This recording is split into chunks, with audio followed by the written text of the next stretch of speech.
please welcome my guest for this evening, Utano Pandora. Hello.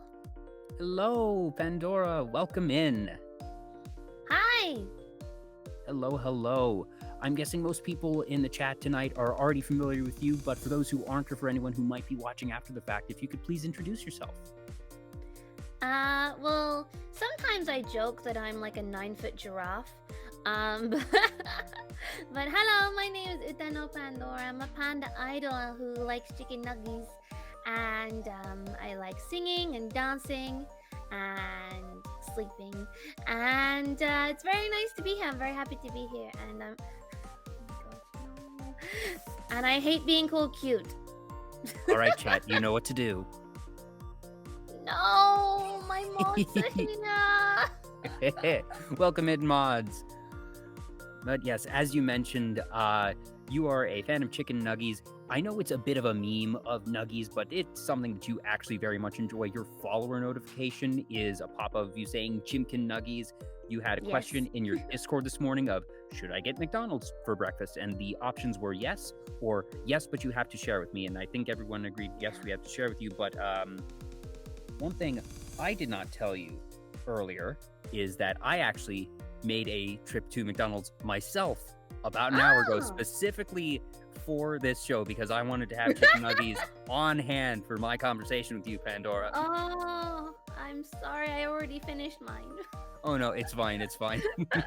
I probably won't be eating too loudly, and I did have several already, so it's not like I haven't eaten or anything, but I did want to let you know that I went out and got the, very important meal in preparation for today's show. Very important, yes. Very important. Mm-hmm. Did you get ketchup? Okay, well, so you just answered one of my questions, then it was going to be, how do you have your nuggies? That do you have them with sauce, with ketchup? Slathered in ketchup. I have a ketchup addiction, so...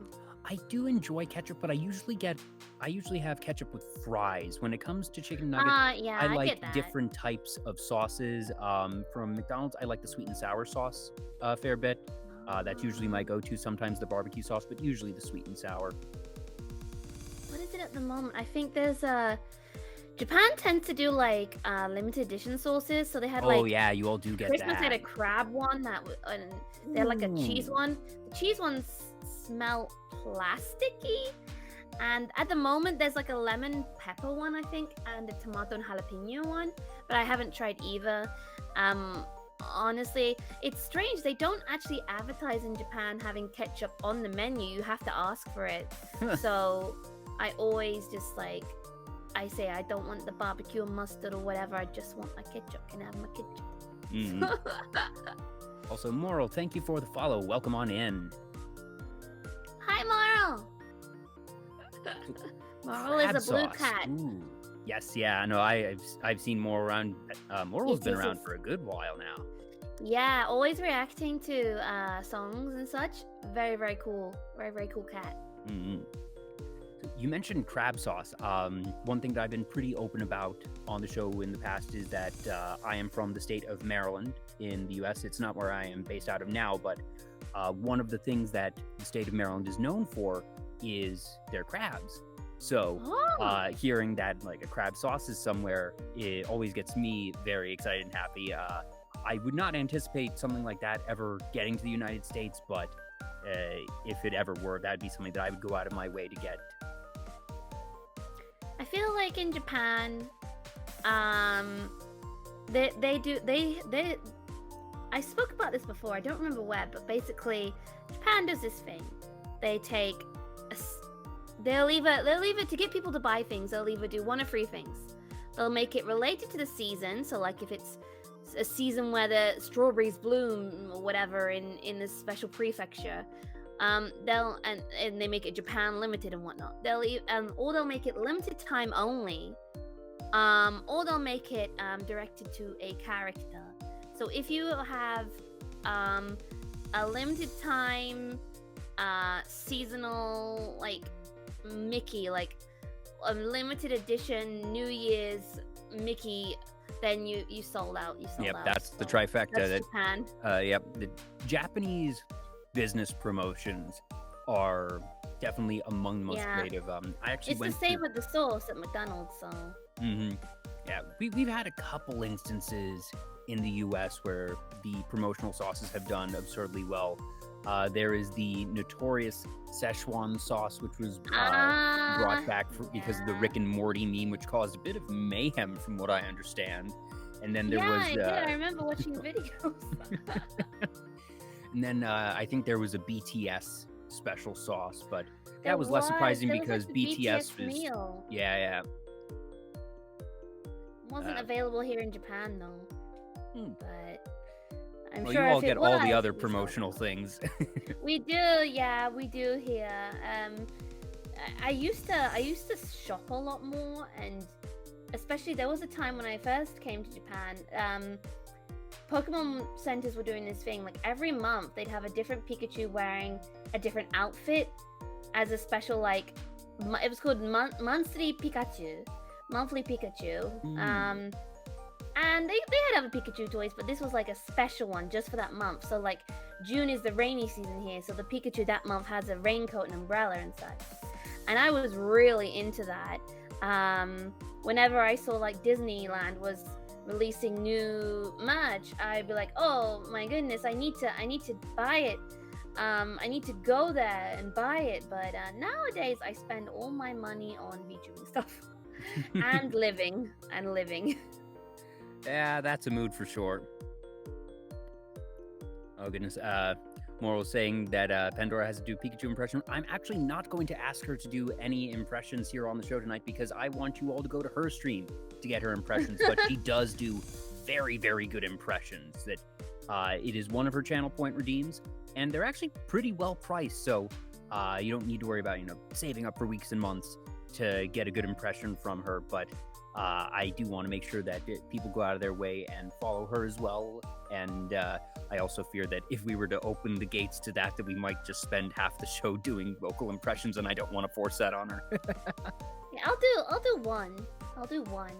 Aw, so Pandora's being so nice to you. I wasn't even gonna have her, but okay. And I will say you can do Pikachu or whichever one you want. That this is the free sample, as it were. Pikachu's not one of the Pokemon I'm strongest at, but I'll try. Pikachu! Pika. Please. Pikachu! Yay! Very well done, Pandora. Thank you. I suppose working off of that when it comes to impressions and voice acting, that you are very much a performer all around. You sing, you like to voice act, as we'll get into later, that you have background in theater.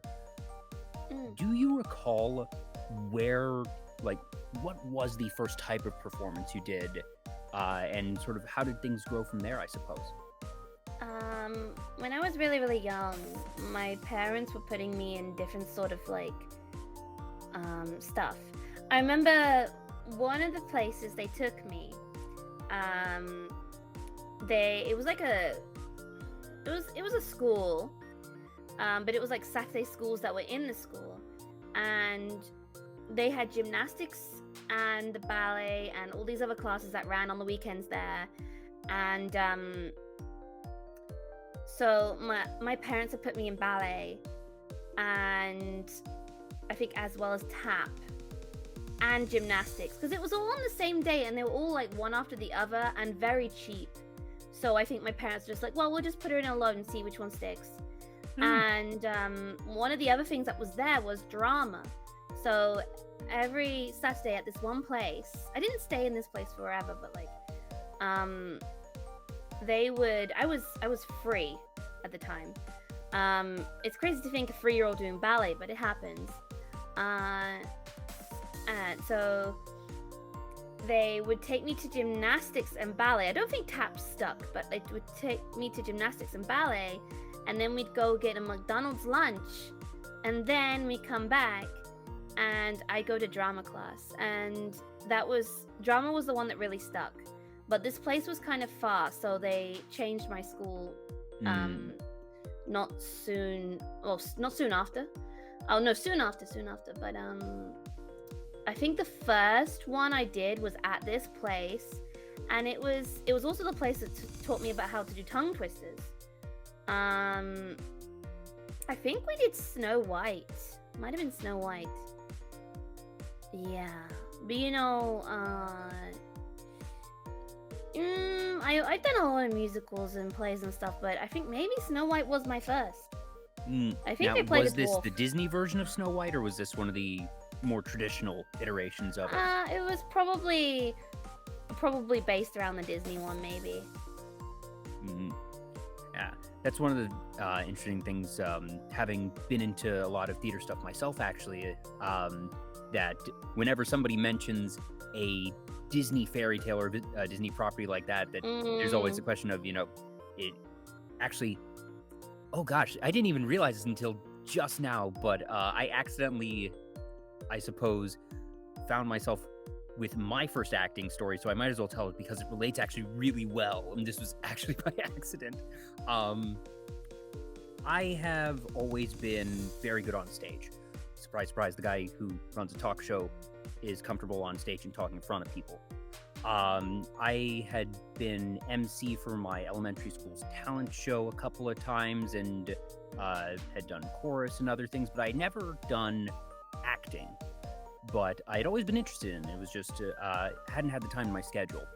And for my freshman year of high school, it was announced that the musical was going to be Cinderella, and the Disney version of Cinderella was my favorite Disney movie growing up.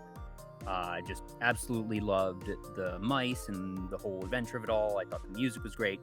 So I find the drama teacher for the school and find out, what I need to do to sign up for the auditions and whatnot. And while I'm talking with her, it sort of makes sense, like, so how do you plan to do the mice? Because here I'm thinking that we're going to be doing the Disney version. And she's very confused of like, well, we'd probably just, have a couple little stuffed mice. They're only in one scene. And the two of us have like a moment where we're a bit confused and then suddenly realize that we're talking about different versions. And the irony of it all is I did end up getting into the show. But I did end up playing one of the mice. So I actually got my wish at the end of the day. I had a bunch of bit parts because, I was a freshman, so I wasn't getting a lead role or anything.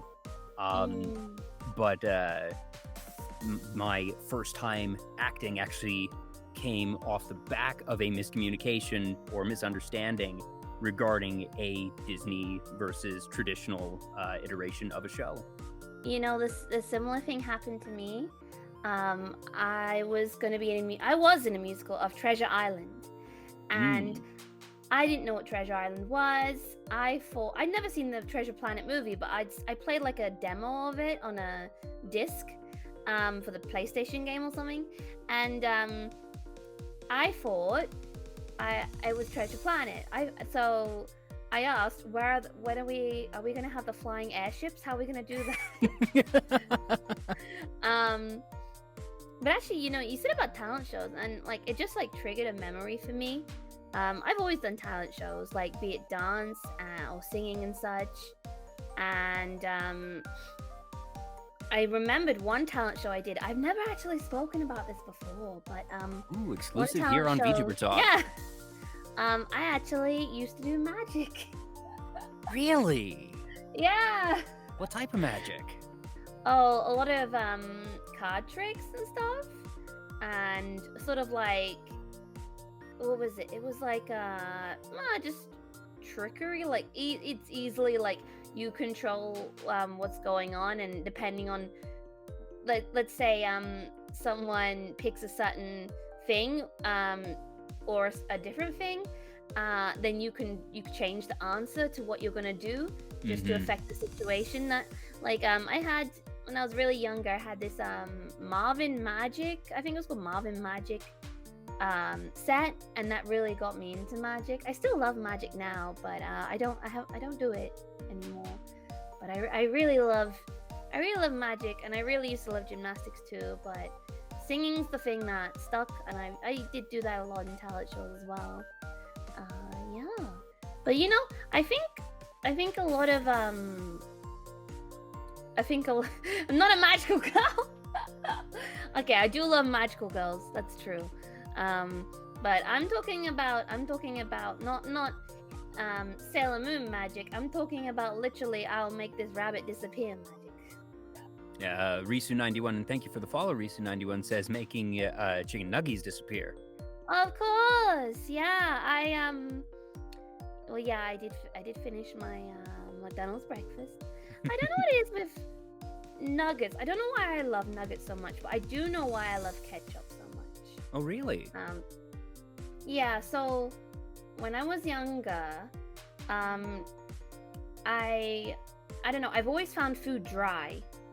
Like everything for me has felt dry. Even now, like when I don't eat it with ketchup, of course it's gonna feel dry because I don't eat it with ketchup. But when I was younger, everything felt dry too. And then I just really liked ketchup. But I also think Pikachu had something to do with it because old Pikachu would carry around that bowl of ketchup.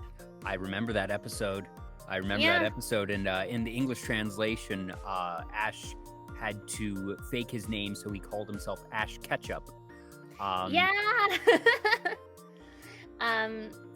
So maybe that had an influence in it because I've always really loved Pokemon.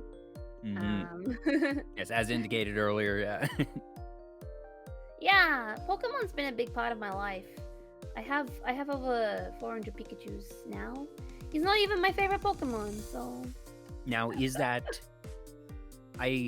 this 400 different pieces of Pikachu merchandise? Is this 400 Pikachu in Pokemon Go? What are we talking here?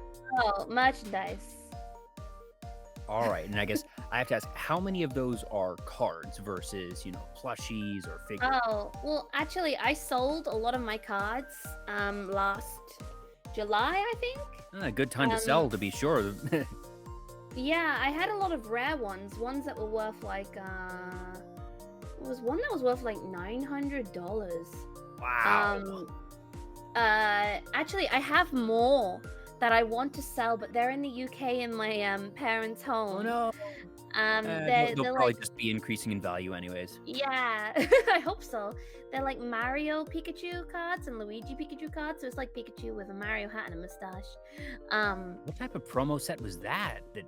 It was literally Mario X Pikachu promo set. They're worth a lot of money, and I remember being on call with my parents, like, can you check the attic? Can you make sure they're there? And even if you're not mailing them to me, just keep them safe. Make sure they don't get damaged. Yeah, the sad thing is they couldn't find them. Oh no. So I don't actually have that many cards anymore. I have a few that weren't worth as much, but I did trade a lot of them in. So most of the Pikachu merch I have is figurines or plushies. I'm just turning around now, and I literally have, let me count behind me, 1, 2, 3, 4, 5, 6, 7, 8, 9, 10, 11, 12 Pikachu plushies just behind me, and 2 in front of me. So oh my. Yeah. Pokemon's been a really big part of my life. Dating myself a bit, well, I've been pretty open. I'm 29. Pokemon came out in the US when I was 5 or 6. My 7th birthday present was the Pikachu Yellow Game Boy Color that came with the yellow version. Had that. Yeah, my brother had the Game Boy Color with like, and I think I might have taken it from him. He had a Game Boy Color and it got stolen, and so my parents bought him a new one. Is it the one with like, so it's yellow and black on the back? No, blue on the back, and on the sides of the screen there's like a Pikachu maybe, and the little red light for the Game Boy Color is his cheek, something like that. Oh, maybe there was a different one. Mine was just yellow all over. But I think it had a Pikachu like in the corner. But maybe I'm thinking of something different. Maybe my parents just gave me a yellow Game Boy Color. I'm gonna look it up. With the yellow version. But what I remember is my 7th birthday present was a Game Boy Color with yellow version, and that was my first Pokemon game. I found it. I will send a picture to you. This was the one my brother had. Now that you're describing it, I vaguely remember. So maybe it wasn't the special edition. Maybe it was just a normal yellow Game Boy Color. But yeah, so I've been playing since Gen 1, played every generation since. I still have a base set Charizard. It's not first edition or anything. Nice. It's not like, crazy special, but it's probably still worth $100, $200. So I remember I bought it. I didn't actually pull that in a booster pack. I bought it at a yard sale for a quarter. Nice. So I got the return on investment there. I feel like over the years, because my grandparents love to do, they're called boot sales in the UK. It's like a garage sale, but yeah, but it's out of the trunk of the car, right? Yeah, out of the trunk of the car. Everyone goes to this field or place and sells stuff there. And I used to always give my old toys to them to sell, and I'm pretty sure I gave a lot of my Digivices to them. But one thing I never got rid of was the Pokemon cards, because my parents would say things like, same with those McDonald's Beanie Babies toys. They'd say, "Oh, they'll be worth something one day, Pandora." So I have a lot of old cards. Well, at least they had the thought to do that. That you hear so many horror stories of parents who sold their kids Pokemon cards at yard sales or just threw them away because they didn't think that they'd be valuable or didn't know that they were valuable. And then, while their kids are away at college or something that they want to get them back, they find out that they're gone. So at least your parents had the wherewithal to say, hold on to them. Risu just said something really British, actually. Mm-hmm. Shout out to 9-year-old me who swapped a shiny Vaporeon card for a Panda Pop and a packet of Skips. Panda Pop is a drink in the UK. It's like a kid's soda. That over the years has got more healthy and less sugar. And a packet of Skips crisps that are amazing. Oh, I miss it so much. I miss the UK. Oh, but you got scammed, Risu. Yeah, Risu, not a good deal. A tiny drink and a packet of crisps. Did you know? No, don't No. say that. I know exactly what you're talking about, Yozora. Not today. Maybe another day, though. I have been missing UK food. I miss the UK a lot. I haven't been back in like 3 years. So. Well, we all sort of know why. Yeah, it's been just the state of the world, quite literally. Yeah, that's one thing that you've been really open about, really from the beginning, that you were born and raised in the UK, but currently living in Japan. I felt like it was important to do. I didn't want anyone to speculate say I was a different ethnicity or something. I just want to say, like, I'm British, but I live in Japan, and I don't want to, that's it. That's it, really. Yeah. But I know that you've been waiting for the borders to open back up so that tourism can get back up again, so friends can visit. They kind of are, but it depends if you're living here. So if I went home, I heard that I could come back a bit easier than before, because before it was like nope. But for tourism, it's that they're sort of half open now, just. Residents can come and go easier, not as easy as it used to be, but that things still haven't quite gotten back open to tourism. And I've never been to Japan before, but it's the type of thing that I've been wanting to visit. And in 2020 was starting to be the point. It was like, okay, I'm a bit older now, I live on my own, and that it's the type of thing that I could conceivably save up some money and make a trip out of it. And obviously haven't been able to do that, but I'm hoping that it'll become an option again soon. It's like this place, obviously consumerism is high, but a lot of, I don't know, like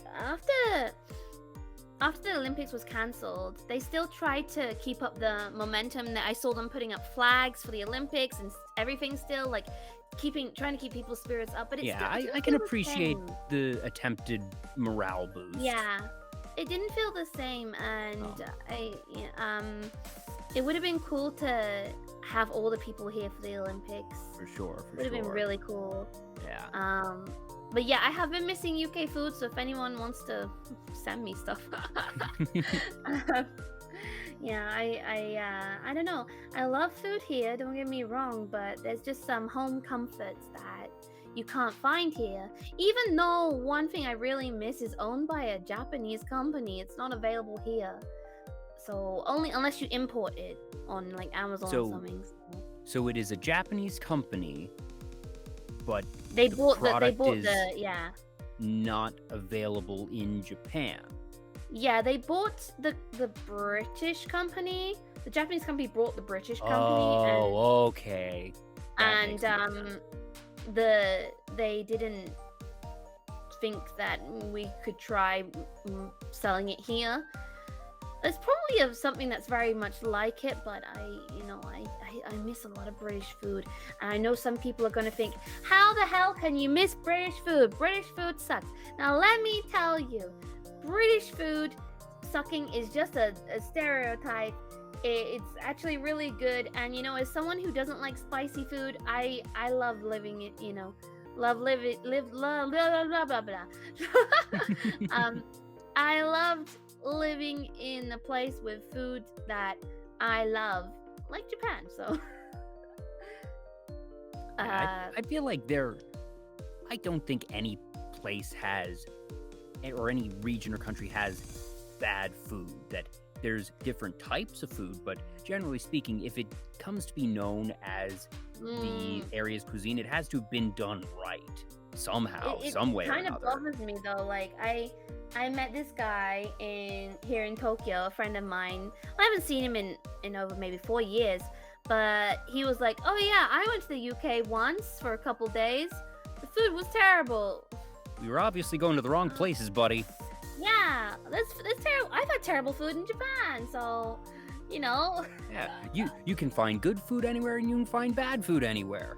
Exactly. You just need to know where to look. And my dad, I had a very strange household. So my mom was working a lot. My dad was also working a lot, but he was, when I was really young, he was a chef. And so he always, even when he finished that and whatnot, he always was cooking and sewing. My dad was way more of the homemaker. And he loved to take over things. So even if I guess I won't do it anymore, but like schools had bake sales. Oh yeah. In the UK we call it cake sales, just sell cakes, like cupcakes and such. And even when I tried making stuff, my dad would just take over, because he'd be like, "You're not doing it right, let me do it." Or like when yeah, my dad, I think I get a lot of my perfectionism from my dad, as well as being in the theater and stuff. It's my dad, just like, even when he would paint a room in the house, he'd be like, "Okay, Pandora, you can do this square," and it would be literally like a 2 centimeter by 2 centimeter square in the corner that nobody's gonna see. Just in case. Yeah, my dad's a bit of a perfectionist. My mom, she can cook, but not as good as my dad. The thing with British food is it's a melting pot of dozens of cultures of food. So British food is also just versions of lots of different regional dishes. That's correct. Yeah, and I feel like that's very similar for the US as well, that both are definitely melting pots in their own regard. Oh, there are a lot of weird British food, like jellied eels, black pudding, or just things with weird names like spotted dick, the classic. But there's just certain things you can't beat, even if you find them abroad. It just like a full English breakfast, or like, it's not the law in the UK, but it feels like it is, having a roast on a Sunday. And my dad made amazing roasts, so much so that he would be tired after making it. It was like an art form for him. And what's funny?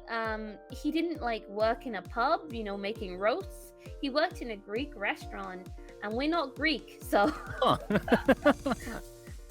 But he loves cooking. He loves baking. I wish I loved cooking and baking. I like eating.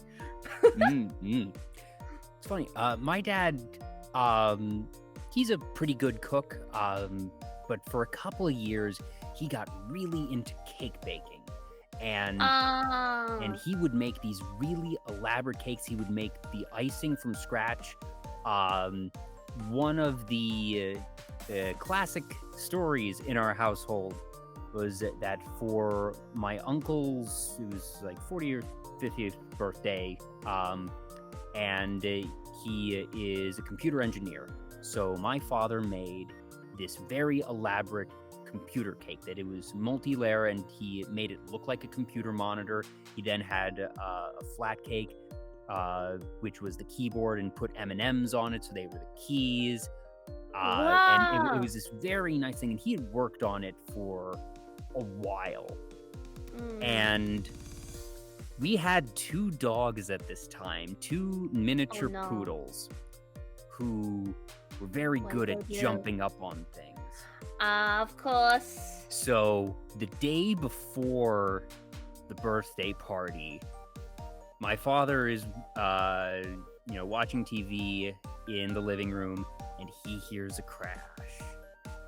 And he goes into the kitchen and sees one of the 2 miniature poodles eating the cake, which has fallen to the floor, that they had gotten up onto the kitchen counter somehow and nudged the thing down. And so he had to, in a day, remake the cake, and he did it.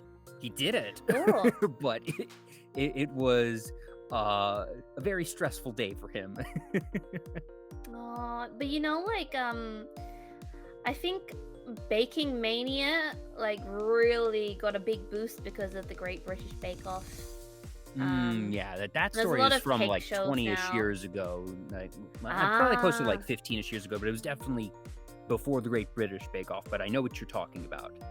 Yeah, a lot of people are into baking nowadays. It's more of an art form, I feel. There's even shows on Netflix baking cakes and such, and the icing and making it look all elaborate. But there's also that one, is it cake or it's I forgot the name. Oh yeah, is it cake or is it not? And you see these just incredibly realistic things that I've seen pictures and videos of things that look like, human body parts, or just these, furniture or whatnot. And it's cake. That it's actually cake, and that's it is an art form unto itself for sure. I think it stems from, there was this, it's not been around for a while, maybe, I don't know, but there was a Japanese TV show where there were things in a room. Oh, was it edible? Yes, I've seen the videos of that one too. Yeah, where he eats the door handle and stuff. Yeah, the door handle, the shoe. Yep. Yeah.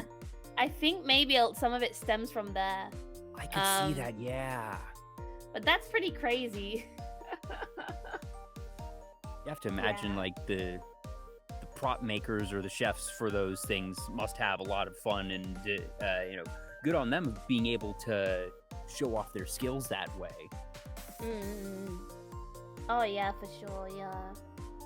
Now, the other punchline to the cake story is that over time, my father realized that while he really enjoyed making the cakes, that 1, people wouldn't eat them because they looked too nice, and 2, my family just didn't care for cake much, but we really like brownies and blondies. So he has since just taken to making those, and they're much easier, but they always get eaten. What's a blondie?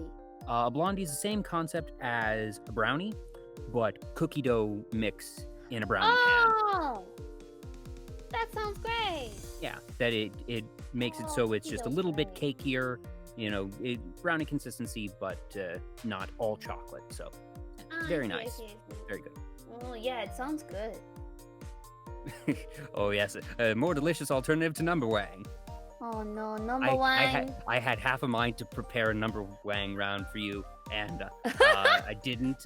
So you're welcome / I'm sorry, but probably you're welcome. You know number wang? I've seen number wang. 1186, that's number wang, and Q, that is not number wang. I always loved that Mitchell and Webb look. I would re-watch it a lot on the BBC iPlayer, and Vivi! Hi, Vivi! Number wang! And then I showed Vivi it one time on stream. I don't remember how we got into it. I think I was there for that. Yeah. Oh wait, really? I'm pretty sure I was, yeah. But it's not a. It's just a skit from a skit show. Mhm. But in a way, I kind of would love to do a actual number wang like show just for the heck of it. Just because it would be funny.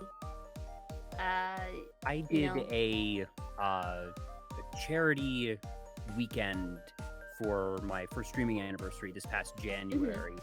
I Yeah. mentioned this to you the other day, and it's the type of thing that I very much plan to do another charity event like that come next January, and I've already started, just not really actively planning it, but whenever I have an idea that I just sort of jot it down on a note and make sure that, when I get to that point later this year when I really start to plan it, that I haven't forgotten all the ideas that I've had throughout the year. And one of the ideas that has occurred to me is, do I make a number wang round? Yes, of course. Of course, make a number wang round. All right, well, I'm gonna definitely make sure it gets added, and hopefully you'll be able to stop by, because I would love to have you around for that number wang round. Love that. I would love that. We should try now. Okay, chat, are you ready? Okay. Everyone in chat, please say a number, and I will tell you if it is number wang, because I am a genius when it comes to number wang. I've read all of the 14 manuals for the how to play it. 4? Oh, that's not number wang. Sorry. There we go. 10. 10 might be number wang. Minus for all. That's minus wang. So good job. Ooh, the very rare minus wang.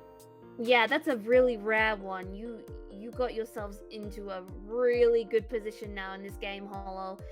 You might be winning, you might not. It depends how many points you have. At the moment, you have no points, so you're winning. 4. Oh, you spelt it wrong, which gives you 79 points. Good job. 25. That may be number wang in the international version, but in the British version, I'm not sure. 12. 12, that's the secret number. We have to rotate the board. Da, Okay. da, da, da, da. Yes. Oh, that's so good. Minus wang. Lansrika, thank you for the follow. That's number wang. Yeah, that is a very good number wang. So VTuber Talk, any hobbies in America? Well, apart from this show, gosh, oh dear, how the turntables all of a sudden. That's what they ask in the show. They're like, any hobbies in Southampton? No. Oh, that's right. Everyone? Yes. Yes. Although, like, no. we have John, who is from Southampton, and Rebecca, who is from Southampton. So, or like we have VTuber Talk, who is from America, and Pandora, who is not from America. So we have Pandora, who is VTuber. That's number one. Oh yes, most definitely. Yeah. Pandora, who is VTuber. And Jay, who is VTuber not. Jay, who is VTuber not. Any hobbies in America? Well, apart from watching VTubers and talking with VTubers, I do play a little bit of Magic the Gathering on the side, watch a lot of anime. These are definitely things that, if you want to learn more about me, that I do enjoy talking about myself a little bit on the shows. Obviously, already have told a couple stories of my own tonight, like comparing things to my guests. Did you say 2? That's number one! Yeah! That's number one! You're the winner! You're the winner!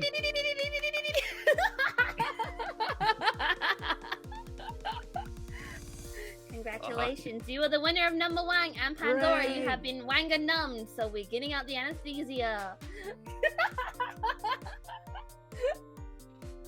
Yay! Yay! It's always fun when I have someone who's, trained in acting, because they usually have a background in improv as well, which I very much get the sense that you do. I do. Yuna Sakura, thank you for the follow. Oh, And thank you. one of the classic rules of improv is the rule of yes. That it's just yes and you just go along with things, and that's how the fun happens. Yes, that is Exactly, true. Yeah, see? you have to be very open. I always loved improvisation. Um, I remember we were playing a game in my drama class, and my teacher would call up random people to improvise a scene, and I never got picked for this one lesson, and I was kind of sad about it because I really do love improv.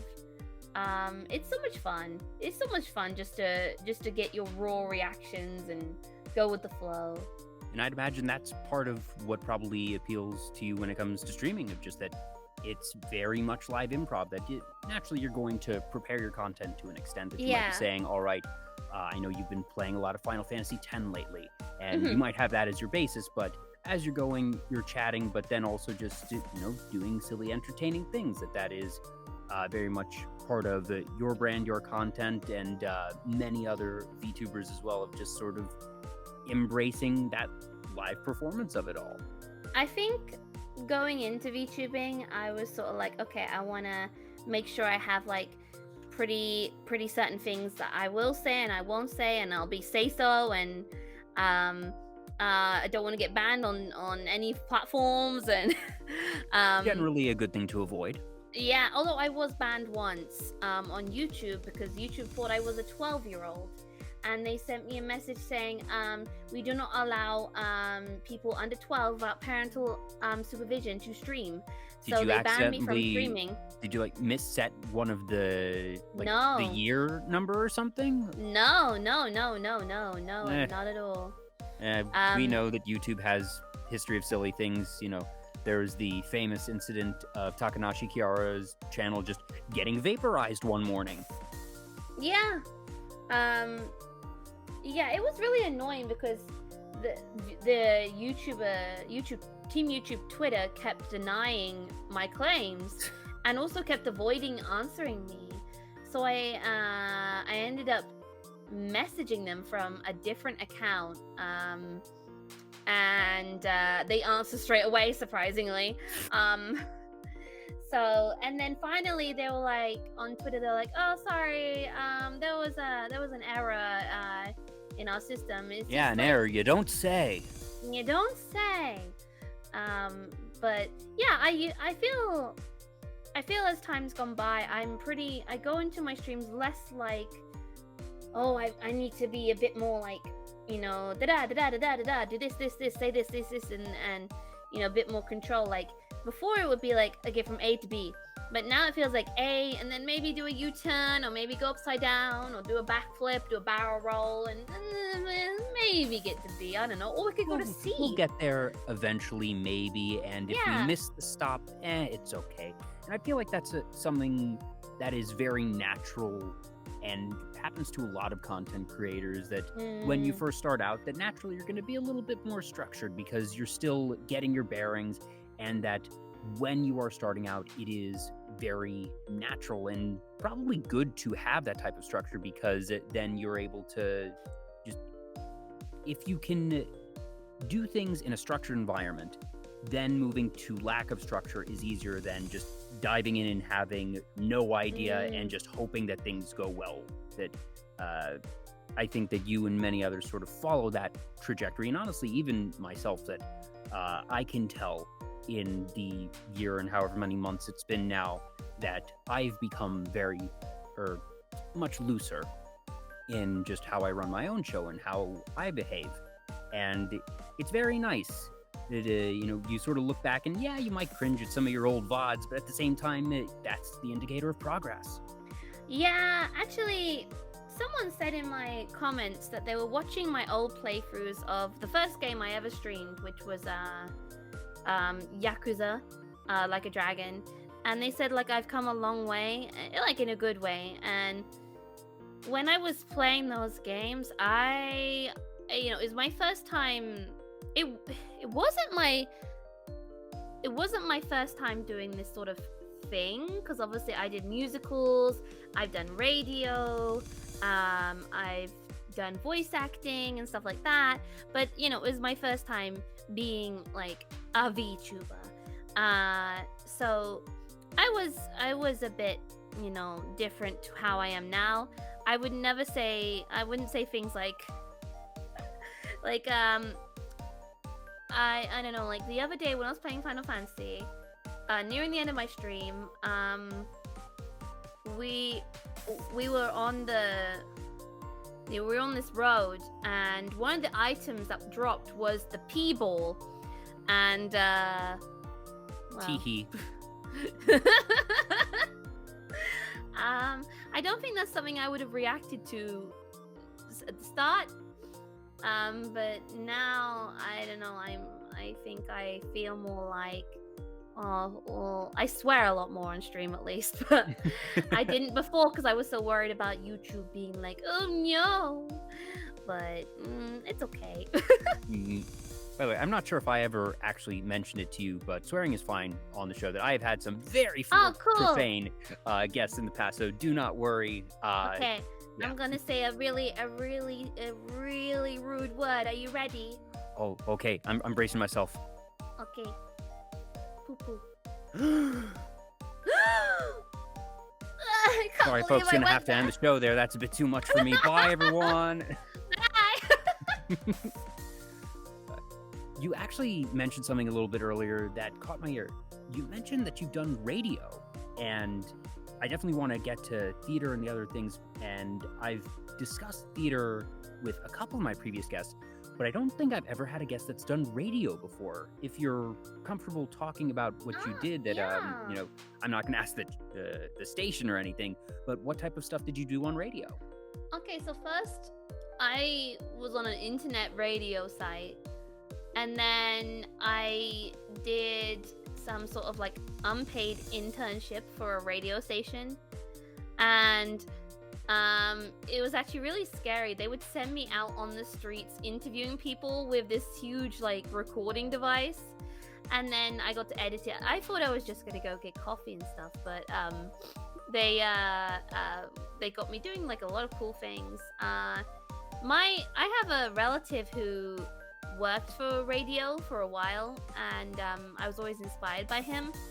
So, but he did sports, and I didn't really, I don't watch like a lot of sports, but yeah, I sort of like worked there after that for a bit, and I didn't do much presenting, but I was a little bit on the radio there. But I'd say doing the internet radio was, yeah, I was like the DJ in a way. I've always enjoyed that. It was for like a video gaming website, but it was a long time ago, I think. So that's super neat. Yeah.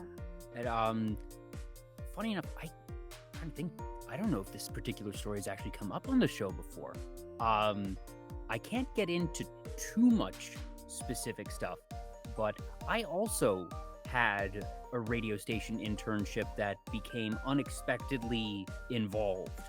The whole thing came about because I had another internship actually in the same area.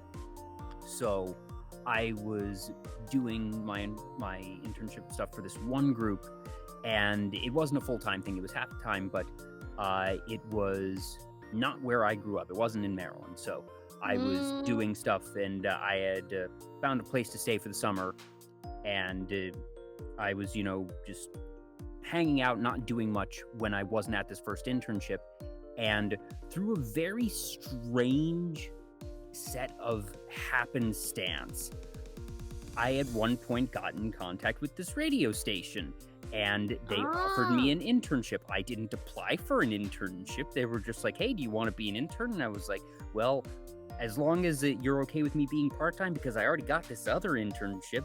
And they were like, yeah, sure. Just, you know, show up on those days when you're not at that other place, and we'll find stuff for you to do. And I walk in thinking, yeah, I'm gonna get coffee, or I don't know, maybe I'll write a social media post or something for them. And halfway into the first day of the internship, I get greenlit to write and produce 2-hour-long show segments. And Whoa. okay, I guess this is happening now. So that happened, and it was a very special experience for sure. But when you were talking about doing things that was more than expected, it was like, yeah, I learned firsthand that radio stations run with very small crews, and that a lot of people do a lot of things, and that when they get anyone in the door, you could end up doing more than you expect because yes, you might be asked to do like, the coffee run or something, but generally speaking, they have so few people around that they get their own coffee because they're not used to having interns around. So when they have interns, that they actually have them do useful and interesting stuff. Oh yeah, I think they gave me some really cool jobs, and the biggest thing was for me, the best thing for me was sound editing.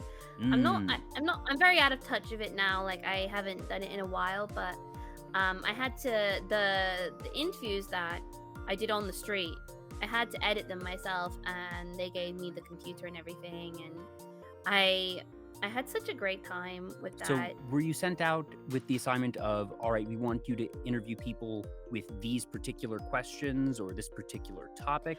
Or were they just like, we will go out and interview and ask whatever the heck you want? How structured was that particular part of it was like they gave me a set of questions and a topic. Mm-hmm. I don't remember what it was about. Probably politics, which I didn't know much about.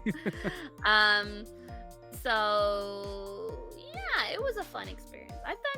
I've done many different jobs in my life. Like I guess I have a lot of experience in a lot of fields, but not enough to really like be like, hey, I could walk into this place and get a job straight away, Like I master of identified none, that sort probably of thing. more than I should. Yeah. One thing I've learned, fake it till you make it, that even if you don't have a lot of experience on something, just having a non-zero amount of experience means that you have more experience than the vast majority of people. So I understand. Don't undersell yourself. But at the same time, I am no stranger to a level of imposter syndrome on my own, and it's the type of thing of a healthy amount of humility is very good, and I would say that it is the right thing to do to not be overconfident, but at the same time, recognize the experience that you have, and being able to, go out and conduct interviews and do the audio editing and all of that. That's still really cool stuff. Yeah, it is. There was some, a good friend of mine said something recently to me, like, I can't remember off the top of my head, but it was something like, having confidence isn't a bad thing. Because, a lot of people associate, like, being too confident as, like, I don't know, like, up yourself a bit, maybe? What was it? Maybe I can find what they said. I can't find it, but it, yeah, I think I sell myself short a lot, but I'm trying to be a bit more confident nowadays, but everyone has their weak moments and such. Of course. Yeah. But I being sent out on the streets was definitely something I was not confident about. Well, that can be intimidating for anyone, especially, in person, just walking around. So was it just you, or did they have, someone else from the station there? No, it was just me. That is, hey, it indicates a level of trust there, though, that saying that, okay, we feel comfortable having this intern, one with this equipment, and then to go out and represent our station and ask these questions and say, I'm from such and such radio station. Would you be willing to answer a couple questions? That them saying that it is okay for you to do that in and of itself is a very big compliment. I remember, I think the internship was something I had to do. It was as part of my course at the time in school. A lot of people were trying to choose like theaters to do like, backstage stuff, but I was like, I want to do radio. So my cousin helped me out with his connections and such. And then sort of one thing led to the other there. But I did work in a theater one time, but it wasn't like doing stagehand stuff. I was doing like social media and contacting advertisers for them. So it was kind of a bit of a weird job they had me doing there. But yeah, radio was a fun time. Radio was a really fun time.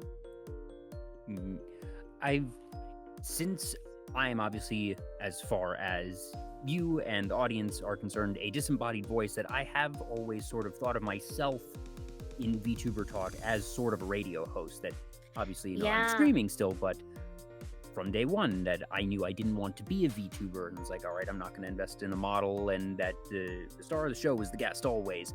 And there was the consideration of, all right, do I want to have some sort of physical representation of myself? And through a combination of lack of creativity, cheapness, and just never finding a concept that I thought was good, I continue to just be a disembodied voice. So I still am sort of a, you know, that radio voice of it all.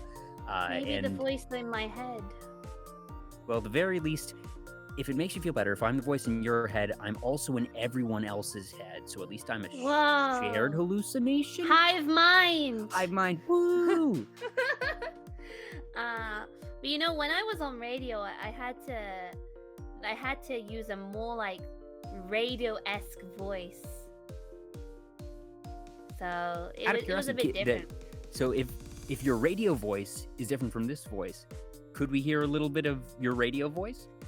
It would be something like, you're watching VTuber Talk FM with your host, Pandora.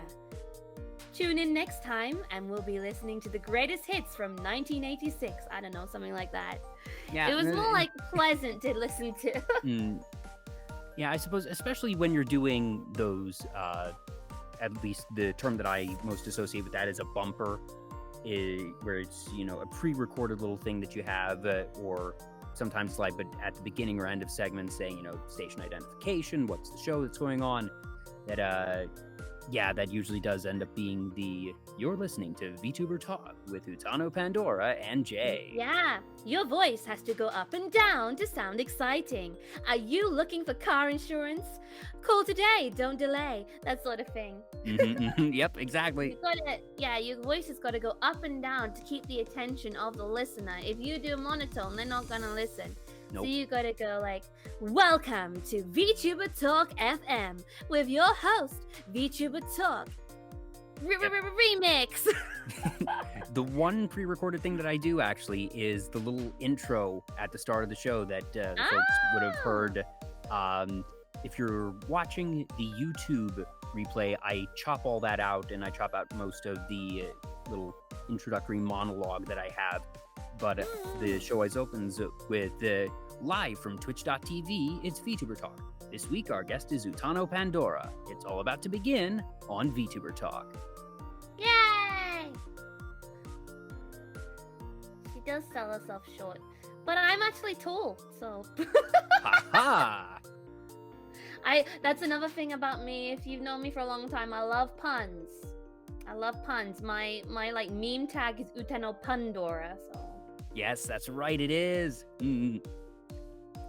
I was about to ask, are you familiar with Pearl? Because she's someone else who's very independent. And I remembered, of course you know Pearl. She's a mod on my channel. Yes. I love Pearl. She's doing ASMR right now, and she's so nice. I love her. I got to meet her through Vivi. I met so many wonderful people through Vivi, so I'm very grateful to her. I first became aware of both you and Pearl because of Vivi as well, come to think of it. So, not sure if she's still in chat, but thanks, Vivi, that you are indirectly responsible for tonight's show. I have a lot to thank Vivi for. I have quite a few friends that I in the VTuber community, and some that I would honestly call best friends, like not just in terms of VTubing, but in real life. And Vivi is most certainly one of them. Like, she's always been so supportive. when I have sad times or happy times, you know, I always talk to Vivi, and I really, really, really love her. So I don't know if she's still watching or not, but I hope she's having a great day. Yeah, the two of you have, I believe it's a monthly collab. I think you had your most recent one about a week ago. So definitely for folks who haven't seen Pandora and Vivi on screen at the same time, you do get to do that at the very least once a month. Always a good time for sure. I'm the sort of person who's very much like a schedule. Like literally when I go to Disneyland, we have a time schedule. Now, not so much because the lines are only 5 minutes long. But before I would have like a, we need to do this. We're going to be queuing for this probably 2 hours. So after we're going to do this and this and this. But because of COVID, not many people are there at the moment. So yeah, silver linings. Yeah. But same with my collabs, and every time we finish a collab, we're still in call together, and we go to the Google Calendar or paper calendar, whatever, and we will always organize our next collab. Yeah. And, I'm very grateful for that. Pandora, fantastic. Yes. Someone just wrote this Pandora. Is Pandora. Why just Pandora? But I'm a very in real life I'm a kind of messy person, but I have a lot of stuff around me right now. But they say a messy desk is the sign of a full mind, and I hope that's true because my desk is also pretty messy. My desk has a lot of acrylic figures and Pokemon cards and HoloLive cards and stuff. There's a lot of things on it, and McDonald's chocolate milkshake. So, of course. Yeah, I gotta get that Chucky milkshake. Yeah, a lot of people have actually been getting those HoloLive cards. I think it's the Weiss Schwartz cards that were released recently. Yeah. I know a couple people have been doing card opening streams. I think you had one of those recently, or? Yeah, I've done a couple of them. Did you get anything good? It's the old packs, so it's not got like new members in them. But I love HoloLive very much, so I got a lot of cool things in there. I obviously the cards I want most are Kokokiru. I got a few of them. I'm looking at them now, but Korone's in here. There's a lot of them are like screenshots from the animated show they do on YouTube every week. Graffiti. Yeah. Horogura. So yeah, they're really cool. Yeah, I love it. I love VTubers. I love VTubers. Are quite cool. You'll often see me in other people's chats, or like sending gift subs and such to my friends or people I really look up to, because I really love VTubers. I really think it takes a lot to put yourself out there like this. Yes, we are not showing our face, but we are still putting ourselves out there. A lot of time, I think when people start VTubing, they start with their character and everything in mind, and they have all their, their debut and their lore, and they stick to that for a while. But then, as time goes by, it just like they just the lines blur a bit more. Yeah, the lines do blur. I feel like obviously I still refer to my dad as my papanda sometimes. And my lore is that I'm a clone and that I escaped from the zoo. I don't know, but I think one thing that's important to me is being as real as I can with my chat. So, hopping around. Yeah, what you see, what you get. Oh, sorry. Hopping back a bit to theater. Do you have any either favorite shows that you've been in, or just favorite shows to watch? And that could be musical theater or just non-musical. Les Mis. Classic. Yeah. I sang I Dreamed a Dream in that one. What is it? I dreamed a dream in time gone by, when hope is high and life worth living. That one. And also Sound of Music. I done Sound of Music. One of the funnest ones I've done is High School Musical. I was Sharpay, which is so different, you know, like Oh gosh. I go from singing, you know, like I dreamed a dream in time gone by to yeah, we're gonna bop bop bop bop to the top, slip and slide and ride that rhythm. You know, it's very different. So I what else? One of the musicals I did when I was really young, I did Alice in Wonderland, and it was a school play, and so the year group I was in, we were very, very, very young, like 5 years old, and our whole class, they told us, okay, you're all gonna be food at the tea party, and I was a cupcake. So Hey, at least you were something sweet. At least you didn't get stuck as, you know, I don't know, the stirring spoon or something. Well, it was like a alphabet food song, and I was C for okay. cupcake. So I think I think I got lucky, being a cupcake at least. I also did Cinderella at one point. Well, so I guess I need to ask you, which one was it? Was it the Disney one or the Rodgers and Hammersteins or? Oh, I don't remember. This was another school play, so it was very low budget, you know, just for Christmas sort of thing. Gotcha. I think I was some sort of fairy, like they just added us in with the fairies to dance around and stuff. I think I also did Annie at one point. I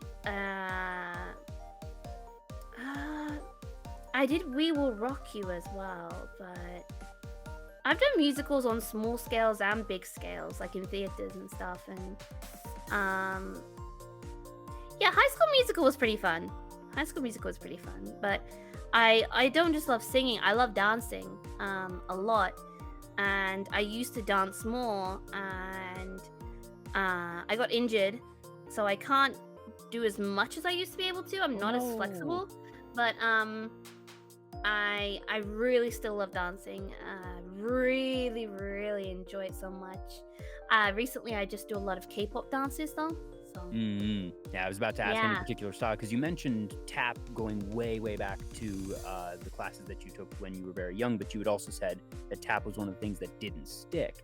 So then the question of which are the ones, but you have mentioned that you are very into K-pop, so hearing that's ballet stuck for a while. Ballet stuck. And hip hop also stuck, because I did hip hop. But one I did contemporary, which is sort of like dancing with your feelings. I don't know, but it's like you use your body to tell more of a story in a way. Yeah, almost. And I don't want to say like interpretive, but it's similar, I guess. But that stuck for a good maybe like 7 years, I think. But I really loved hip hop as well. So I did a lot of dancing, and I also did cheerleading. I didn't do it for long, maybe 2 years. It's not a big thing in the UK. It's not something people do in schools. It was just something outside of school, and I still have my cheerleading outfit, but that was fun.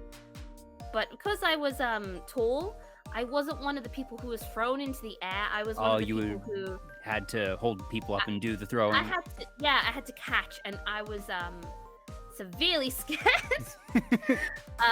It's a lot of pressure. I didn't drop anyone. But oh my goodness, very frightening.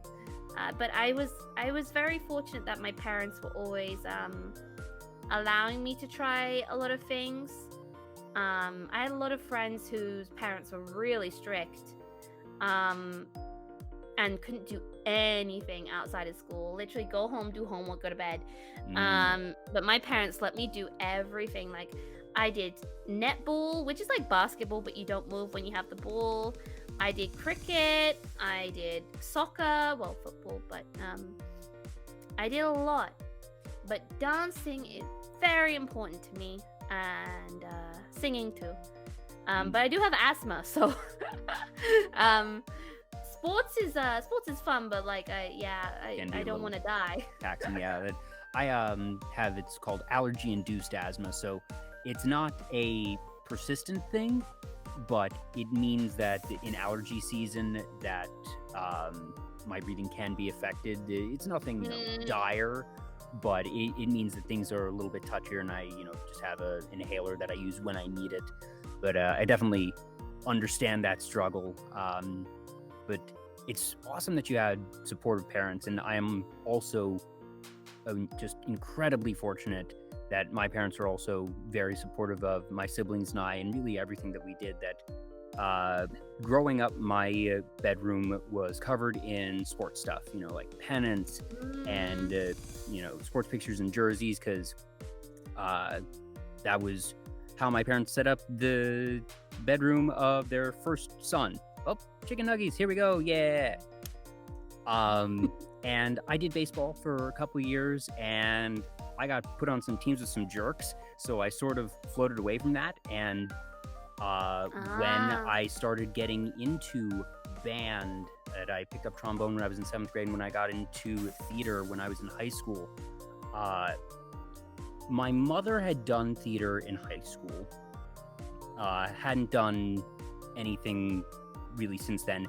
Neither of my parents play an instrument, and I'm pretty sure my father's tone deaf. But they still very much supported us, that they got really involved with the drama club, they got involved with the school bands, and that they were very accommodating. And it sounds like you were in a very similar position, and you're right, it does make a difference, because I also had friends who had parents that, for one reason or another, were just very strict, and oh, hey! Have an extra guest star here. She wanted to join, Oh, no, that's quite fine. It's always nice to have other guests here on Vtuber Talk. Actually, would you like to introduce your little friend? This is Yupi-chan. She's a troll. Not like an internet troll. She's a literal troll I found under a bridge one day. As you can see, I'm an artistic genius. I was at the beach. I was going to the beach one day. Before that, I drew a little. This is before my debut. I drew this little mascot, thinking, you know what, I can't draw, but it'll be funny. And this is Yupi-chan. So when you see her, you say, "I see Yupi." Ha ha ha! Very funny. Okay, this is now an episode of Shark Tank. Okay, so I come to you today with the Yupi-chan 5000. She not only can be an alarm clock to kick you in the face to wake you up, but she also can be a ceiling fan. She also can run in a hamster wheel and generate power for your house. So she's multifunctional. So how much can I get? I want $100,000 investment for 20% of my company. So what do you say? What were your net revenues last year? None. Okay. Do you have contact with distributors or manufacturers for this product? No, I do not. Gotcha. Okay. You said 20%, right? Yes. 20%, sure. Tell you what. Make it 25%, but I'll let you do that over 2.5 years, and I'll throw in my contacts with one of the major troll manufacturers in the North American and European markets, and we'll get to work. Please allow me to consult with my business partner. Sure thing. Really? And you got a coupon for how many nuggets? Oh, wow. She said she's hungry, so we're gonna go. Okay, well, fine. You know what? I like your product, I like you, and I like your moxie, so I'll give you that offer, plus 40 Chicken McNuggets right here, right now. Okay, done. Done. Good deal. Perfect. But yeah, this is Yuppie-chan. I kind of just invented her as like a fun little mascot. I thought it would be. I didn't imagine I would include her so much in my VTuber-ness, because she literally is part of me in a way.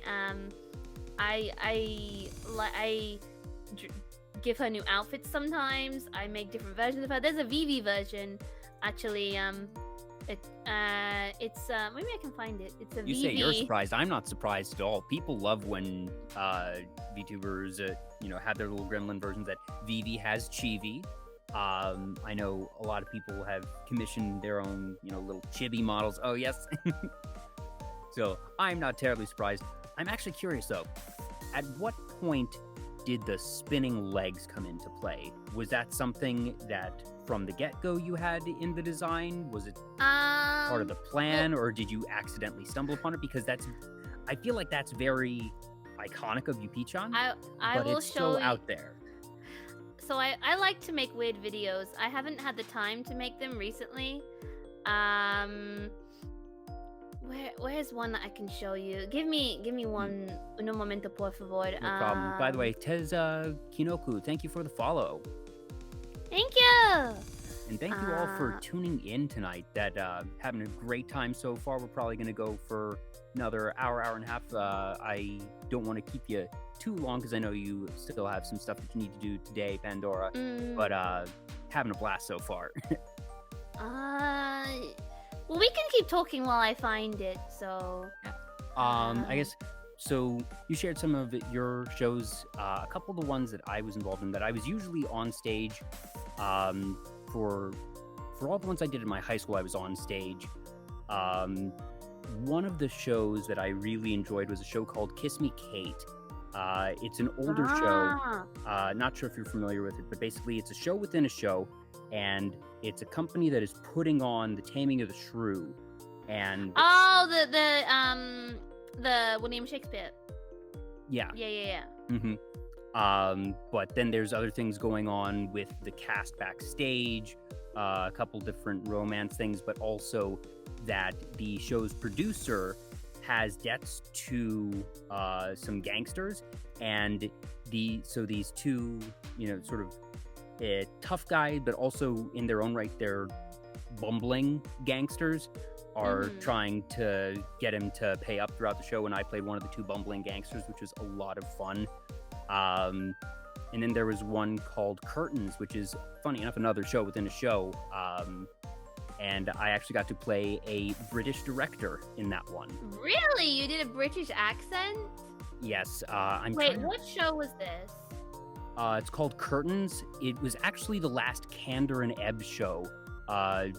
John Kander and Fred Ebb are the writer and composer team that did Cabaret in Chicago, actually. I love Cabaret, actually.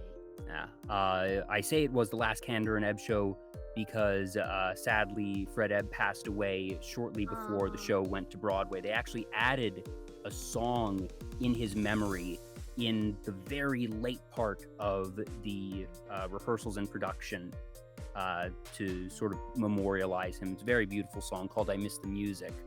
But yeah, so that show was a very fun one for me that I got to be a part of as well. I feel like it sounds familiar to me, that actually.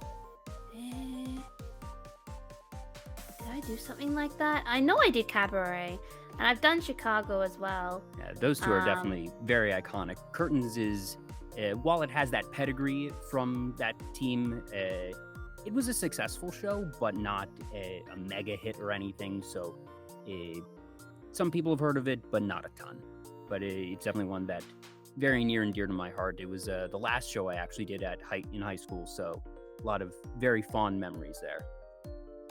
Well, that's nice that you have a lot of memories in that. I couldn't find the video on my computer, by the way, but I found the reason why I made her legs move on YouTube. So I will post it in chat. The link may get blocked in chat. Yep, yeah. I'll Since post. fun fact, I only have 1 or 2 people who were modded, and because they were some of my very early guests, and they're usually very busy, so I mod my own. And to keep things simple, I just have the auto mod say no links. Oh no! Oh, well, it's okay. But I do need to figure out a way to do like a white list for something. Command off to figure that out. Maybe I can. Actually, if you paste it and put a space, before and after the dots, make sure that it's not a proper link.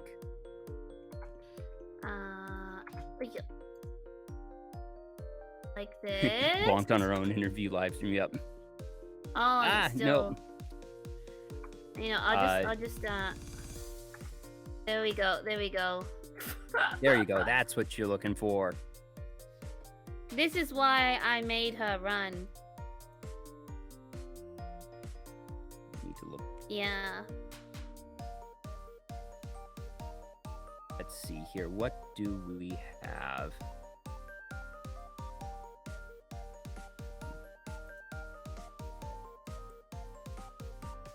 I made her run because I wanted to do like a Sonic sort of like video. Oh, yes, I see. Yeah. Now, was this before or after Yupi-chan's stream debut? Well, Yupi-chan debuted technically when I debuted, but she, like I said, I sort of made her even before like I'd announced when my debut was and stuff. I just posted videos of her and pictures on Twitter when we were at the beach together.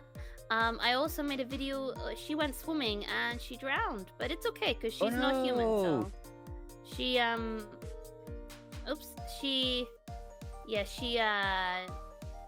she's fine. She'll live. She'll be okay. Yupi-chan's strong. Yeah, Yupi-chan is very strong. She's very, very strong, so don't worry about her. She's very special to me. I don't know. I really wanted a mascot. I really, really, really wanted a mascot, and this is what we got. Mascots are important. People remember the mascots, and it's clear that people definitely remember Yupi-chan. I hope so. Yeah, she's small and she's kind of stupid like me, but I do also have a chibi form actually. Oh, that's right, you do. Yeah, it was a gift for my birthday. I'll go get it. My wonderful friend Sheppy made it for me. I was so happy about it. Let me just change henshin. Dunno. Also, Furo, and thank you for the follow. Oh, and there she is. Yeah. We're the same size now. Yeah.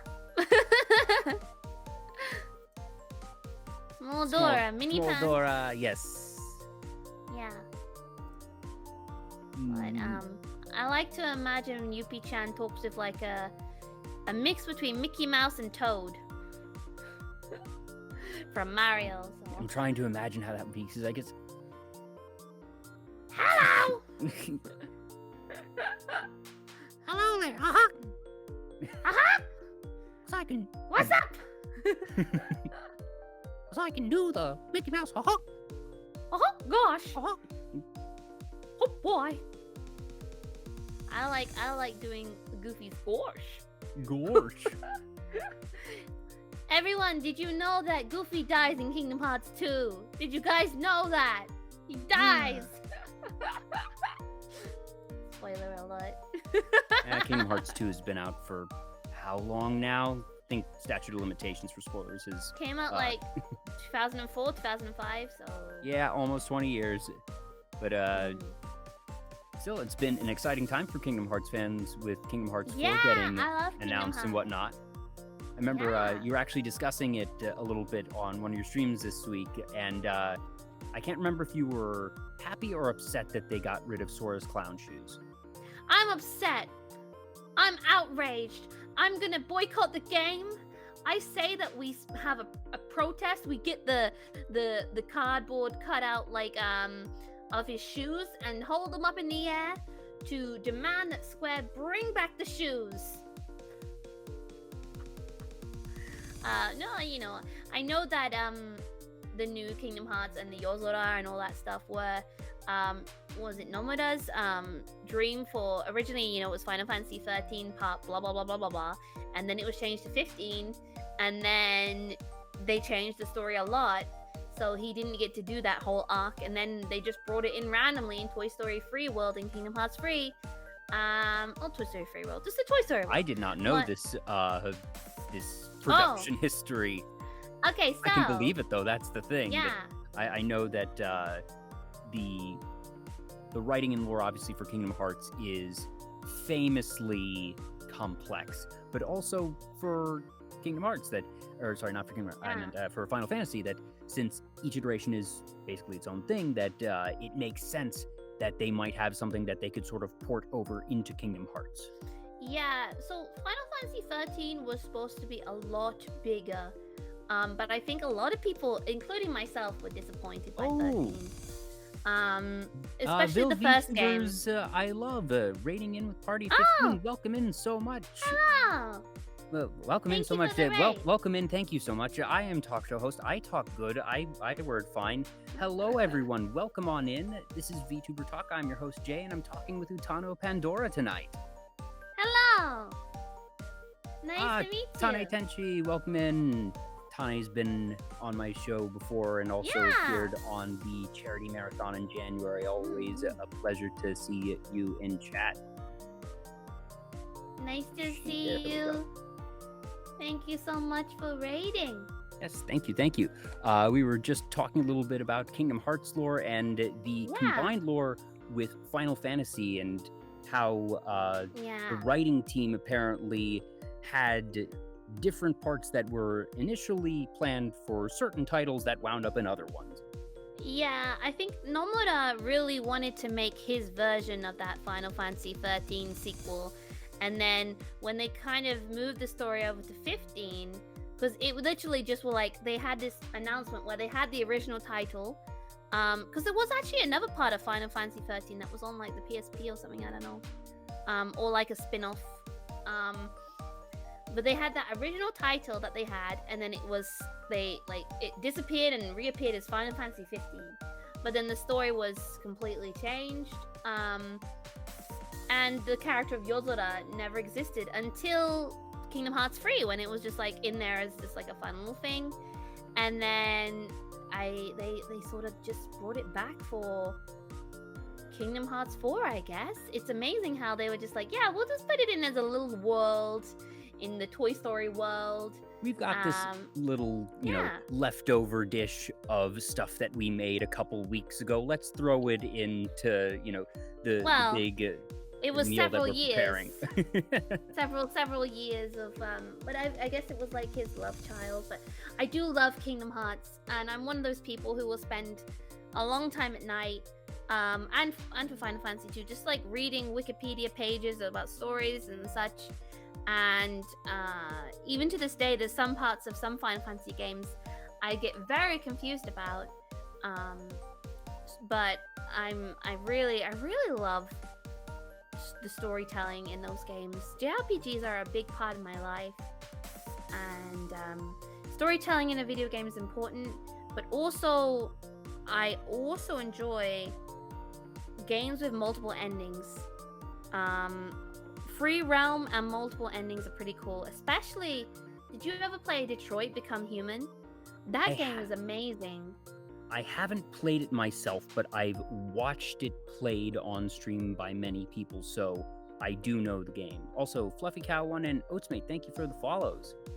Yeah. Also, I just realized, one, you're still in Small Dora form, so you might want to change back for the folks that just arrived, and if you'd like to reintroduce yourself for the Raiders who might not be familiar with you. Okay. Hang on, let me change back into my true form. Okay. Okay. Hello, everyone. My name is Utano Pandora. Oh, I got a hat Whoop. on. My bad.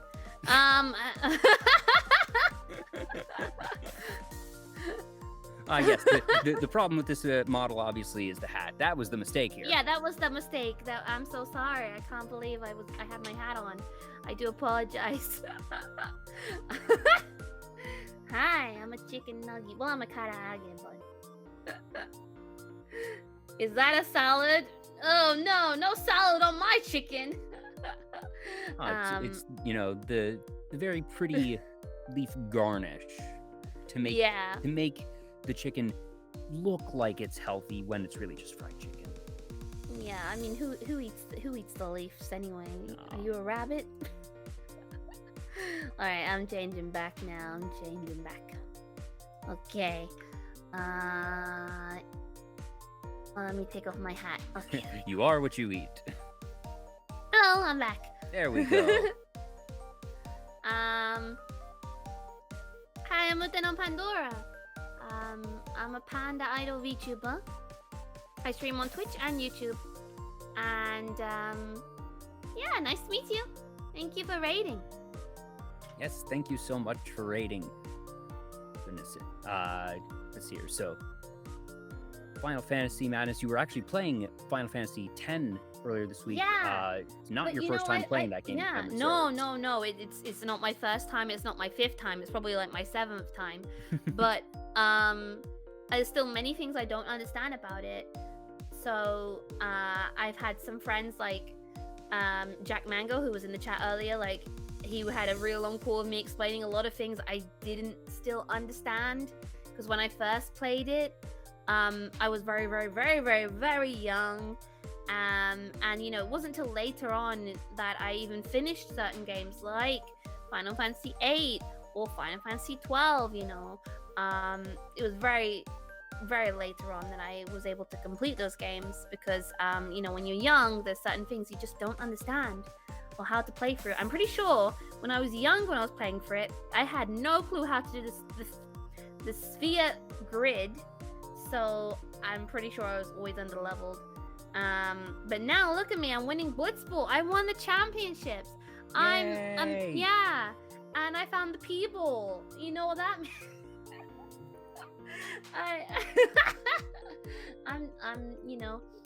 I'm having a lot of fun playing through this. Pandora Fantasy X has been a super fun playthrough. I really enjoy it. I really wish, one thing I do regret, like I said earlier, I was playing Yakuza on stream. I really wish I was playing it now, because when I was playing it then, I was still nervous about streaming. I thought I knew certain things and I didn't.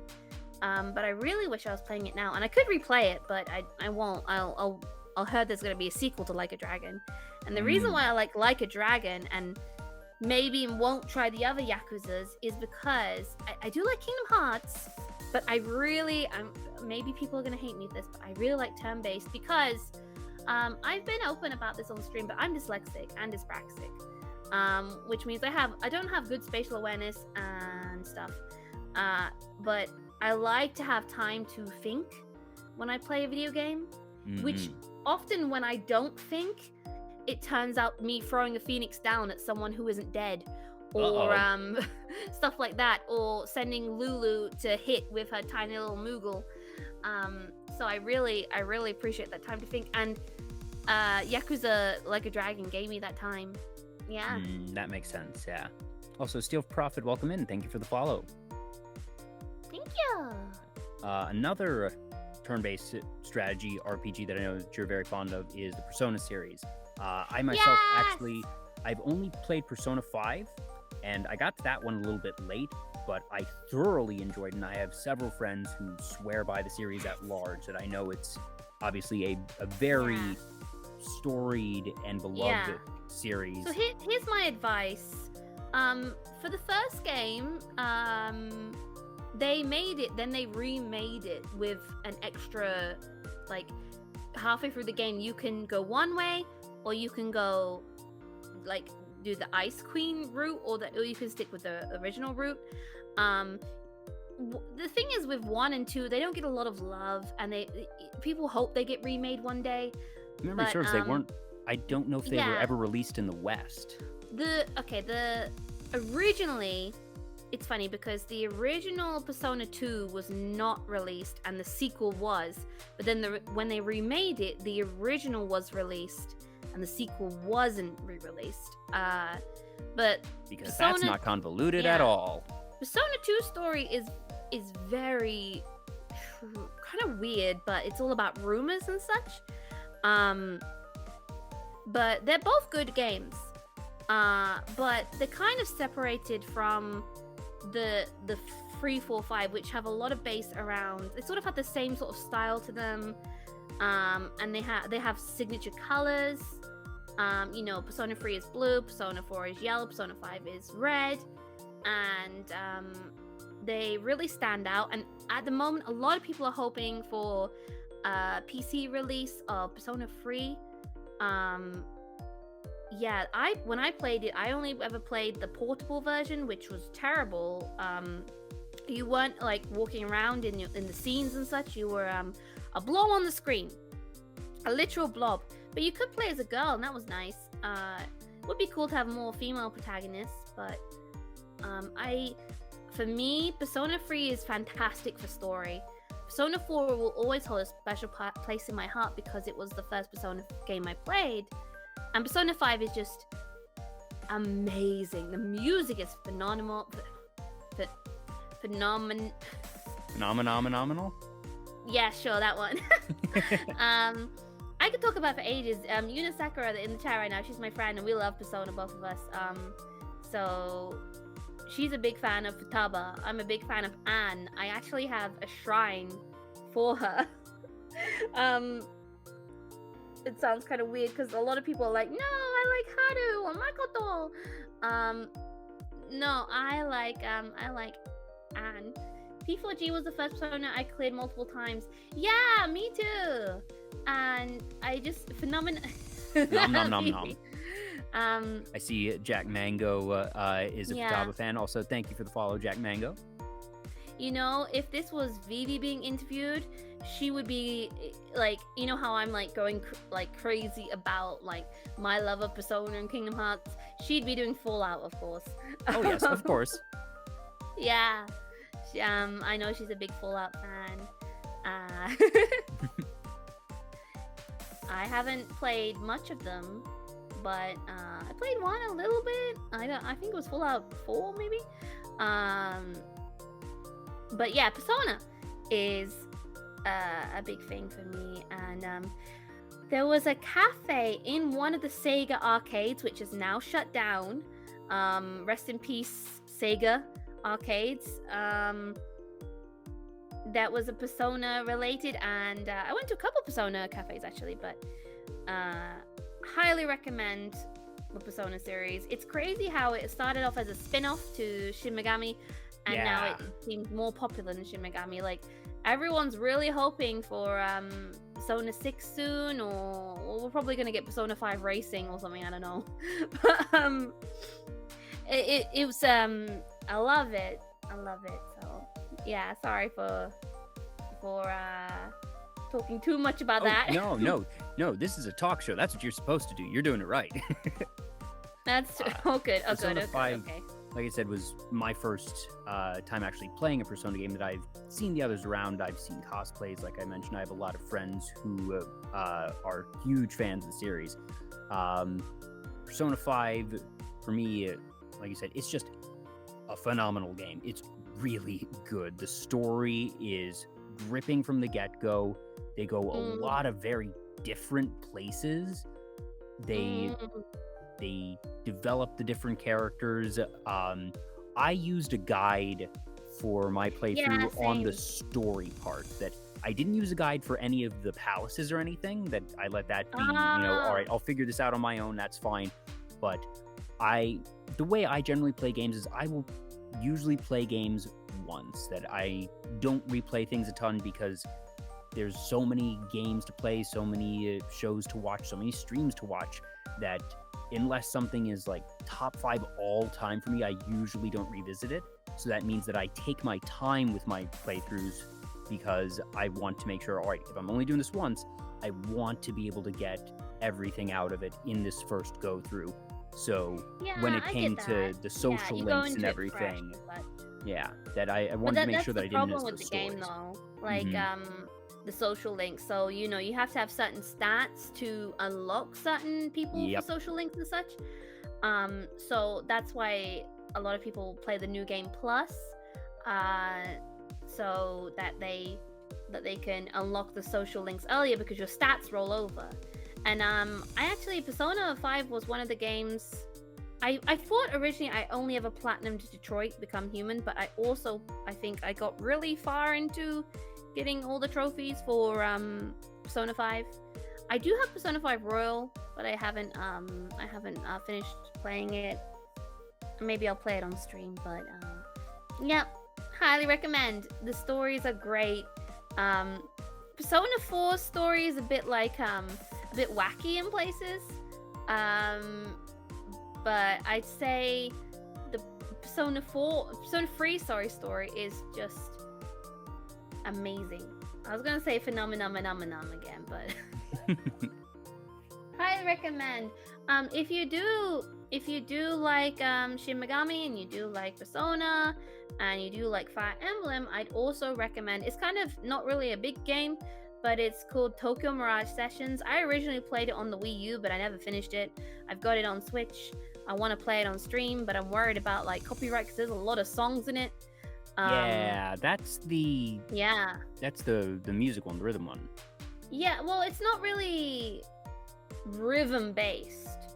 It's about and it's not really music based in terms of like rhythm games and such, but the people in it are idols, I guess. So there is a lot of singing in it, a lot of cutscenes with songs.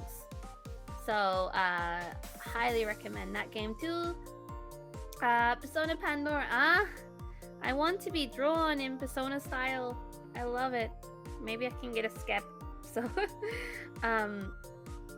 yeah, those games have been a big influence on me, and I'm so happy they exist because for someone like me who grew up playing the Final Fantasies with the turn-based and such, for those to still be around today, like Yakuza moving to turn-based and Persona staying turn-based, Pokemon staying turn-based. Yeah, I mean, yeah, they it's a big thing for me. It's really helpful for me. That being said, I do love Kingdom Hearts. I did love Final Fantasy 15. Never finished it though, but turn-based for me is a nice way for me to strategize or not.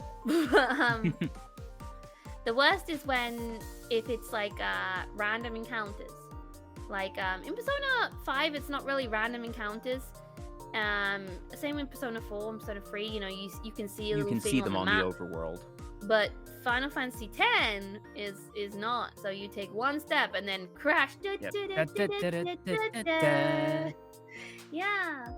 It's comfier as well. Yeah. And I'm terrible at FPS. The closest I get to FPS is Splatoon. Yeah, no, I'm absolute garbage at FPS. That whether it be Halo, Call of Duty, I can't play Fortnite or anything. I'm just very bad at those games. Are you excited for Splatoon 3? I know Vivi's excited. I'm very excited. I haven't played through a bunch of Splatoon games. That I've played multiplayer with friends every so often, but never actually got into campaigns, so I don't have the attachment that some have. But I'm thinking that Splatoon 3 might be that entry point for me. That I know a lot of people are very excited for it, so I'm excited for them. And Steel makes a good point. So, like, when I play games, if I was playing Kingdom Hearts on stream, I'm always constantly have to be thinking about the game. Oh, yeah. But with, turn-based, you can chat and play. So it's comfy. Yeah, it's nice. Mm-hmm. Good for Zatsus. Yeah, it's good for great chat interaction. And, that's another thing I like about Twitch. You can interact a lot more with the streamer here, I feel, with the redeems. It's very fun. Yeah. one thing that I've been pretty open about is I have not monetized this stream. That I didn't take not a partner affiliate. Goodness, just not really interested in it. The only thing that has me sometimes saying, "Gosh, would I want affiliate?" is for those redeems.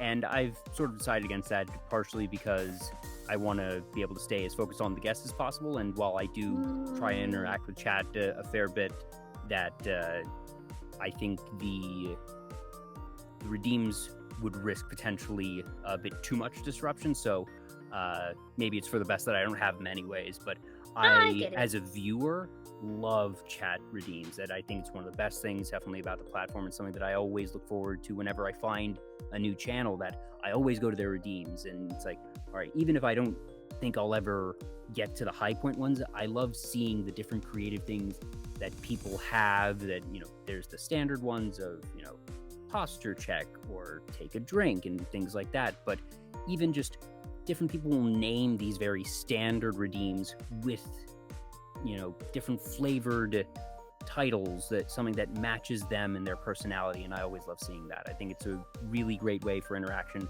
but also self-expression on the streamer's part. I think so too, and that's why a lot of my redeems are like the impressions. There was one redeem that my mods were asking me to add for a long time, and that was the raw redeem. One thing you'll notice in my chat is that there's some people in the chat, you know who you are, like to call me cute. Oh yes, that one. That. And then all of them like, oh, okay, do an impression. And then I'm like, okay, yeah, sure, what impression do you want? And then like, oh, Pandora roaring, oh, Pandora doing something cute. And I'm just like, we want head pats. No.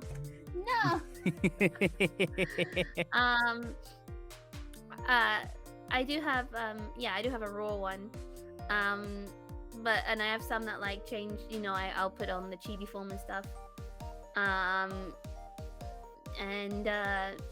Yeah, redeems are fun. Definitely, and if you want to check out Pandora's redeems, you should follow her here on Twitch. Haha! Shout out moment. Haha! Today's sponsor. I can't remember. Yeah. I know the standard, you know, anime bumper. Gorando sponsor. I can't remember the full read on that one. Sponsor 東京でお送りします。Yes, thank you. この番組はブランドスポンサーの提供でお送りします。そう、それ、はい。Popping off of some of the things that we've talked about, that obviously theater, Tokyo Mirage sessions that you've mentioned, singing is a very big thing for you. Your name actually, Utano. Uta is song. That was one thing that actually didn't click with me until earlier this week when I was prepping for the show. That it just sort of hit me. It was like, oh, Uta, song. Oh. I wasn't surprised so much as like, oh, I'm blind. How did I not see that before? Well, yeah, singing's always been a big part of my life. I've been singing on YouTube for years. You know, I love to release covers and original music. You've had a video playing in the background. Is that one of yours? Yeah, it is. It's my cover of Floss. I don't know if you know the song, but it's a very nice song. Actually, all these posters behind me, apart from for Floss, there's not one for Floss at the moment, but all these posters behind me are the thumbnails for my covers. Oh, nice. I was guessing that's what it was, but I wasn't sure. I know I've heard at least one or two covers of Floss because the title sticks out. It's a pretty pretty unique one.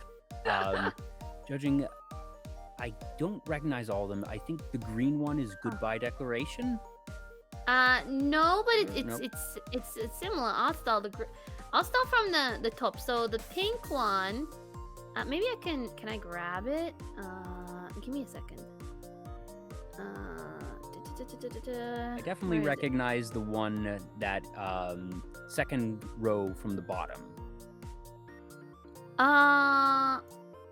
Let me grab them. So can I make it big? Oh, there we go. So I'll use Vivi as a pointer. But this one here is for Darling Dancer. They're all Vocaloid songs actually. Darling Dancer, which is quite cutesy. This one is for Mira, which is Canaria. This one is Alien. Okay. This one here in the back is called Bakusho, which is probably one of my favorite covers. This one is King. Everyone knows King. Yeah, that was one I said I recognize that. Yeah, this one here is called Waxey Loop, which was made by the same person who made Alien.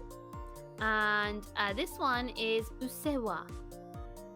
So that's a very famous song in Japan. Yeah, I know that one as well.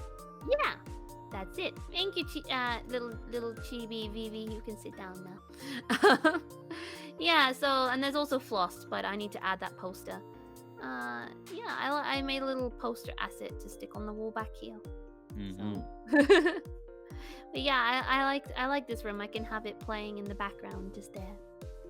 Yes. You mentioned the one before King, that one was particularly special to you. What makes that one stand out? The one with the crazy face? Bakusho? Yeah. Oh, hang on. I just moved a bunch of stuff on my screen. Okay. Bakusho stands out because it was, I think before it, I'm known for, like, doing really good grunts when I sing.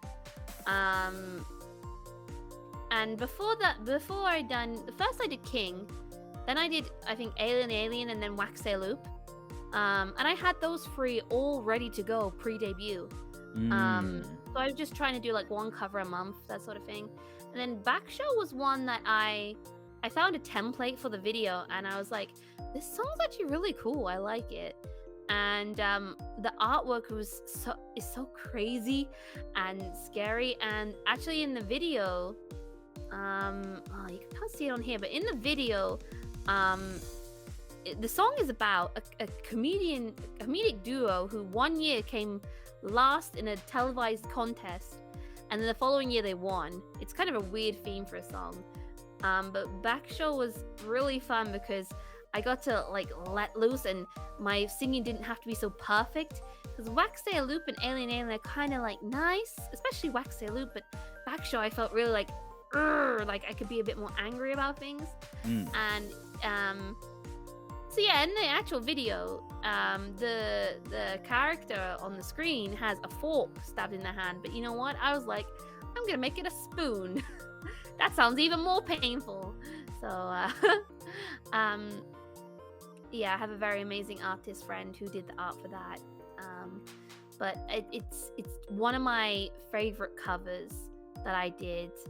And I absolutely adore the song so much. The theme is so random, but highly recommend Bakusho. Do you have any covers that you're working on right now that you're able to talk about? Do. Or are they all still? Yeah, I do. I have a cover that might be coming out next week, or this week maybe. Depends how the mixing goes. Maybe I can show a tiny bit of the art.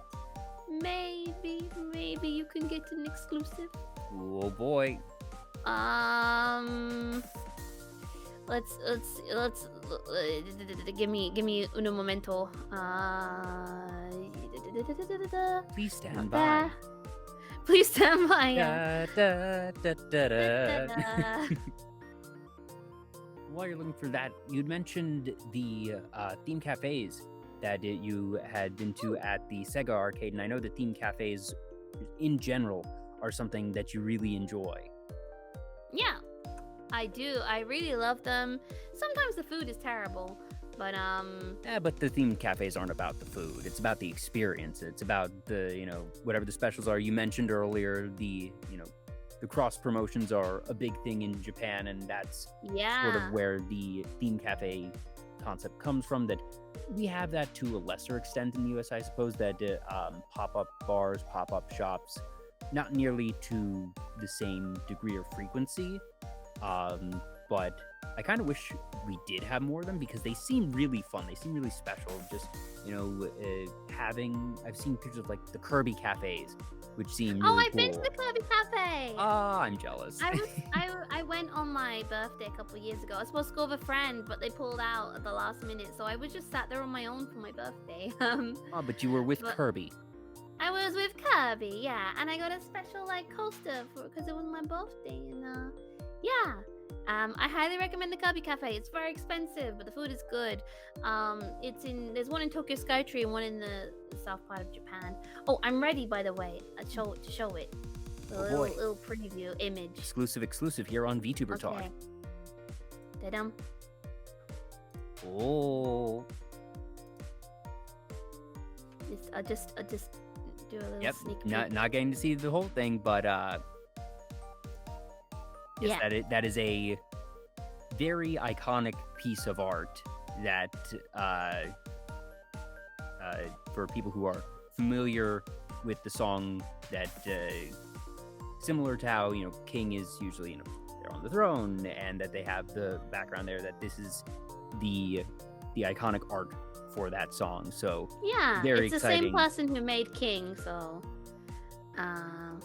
yeah, it's I just saw a little bit more. Oh, okay. Yeah, I'm excited because, as you can see, this one has hair very different to mine. Interesting. This one, not so much. Oh, very interesting. Mm-hmm. Very interesting indeed. Very interesting indeed, and you'll have to keep an eye out for the upcoming release of Pandora's latest cover to see the full artwork and to hear the song itself. And there is another one. There is another one I'm working on. Actually, there's 4 I'm working on. Oh my! But there's one that the art was actually part of my subathon. It was like a I'll get a scab. What do you want it to be? And people voted for cosplay of Hosho Marin from Hololive. So are you doing a Hoi? That's so good. Yeah. I mean, everyone's seen this artwork already, but please look forward to the song. Yes. As Maureen once said, dope, based, super lit. Thank you. I love making covers. If I wasn't VTubing, I would just be making covers, I think. It's something I enjoy. It's a lot of money. I'd say the most expensive one has been Usewa. The art alone was a lot of money. So, and I use my own money. To make it. It's all my covers have been 100% funded by me.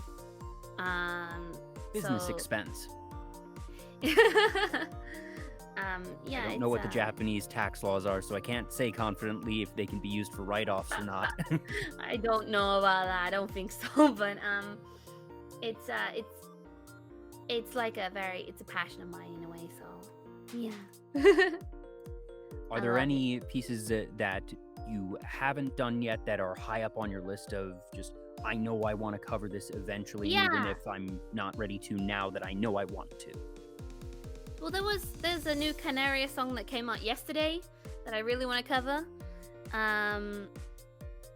There's also another song I promised from my subathon, because Envy Baby.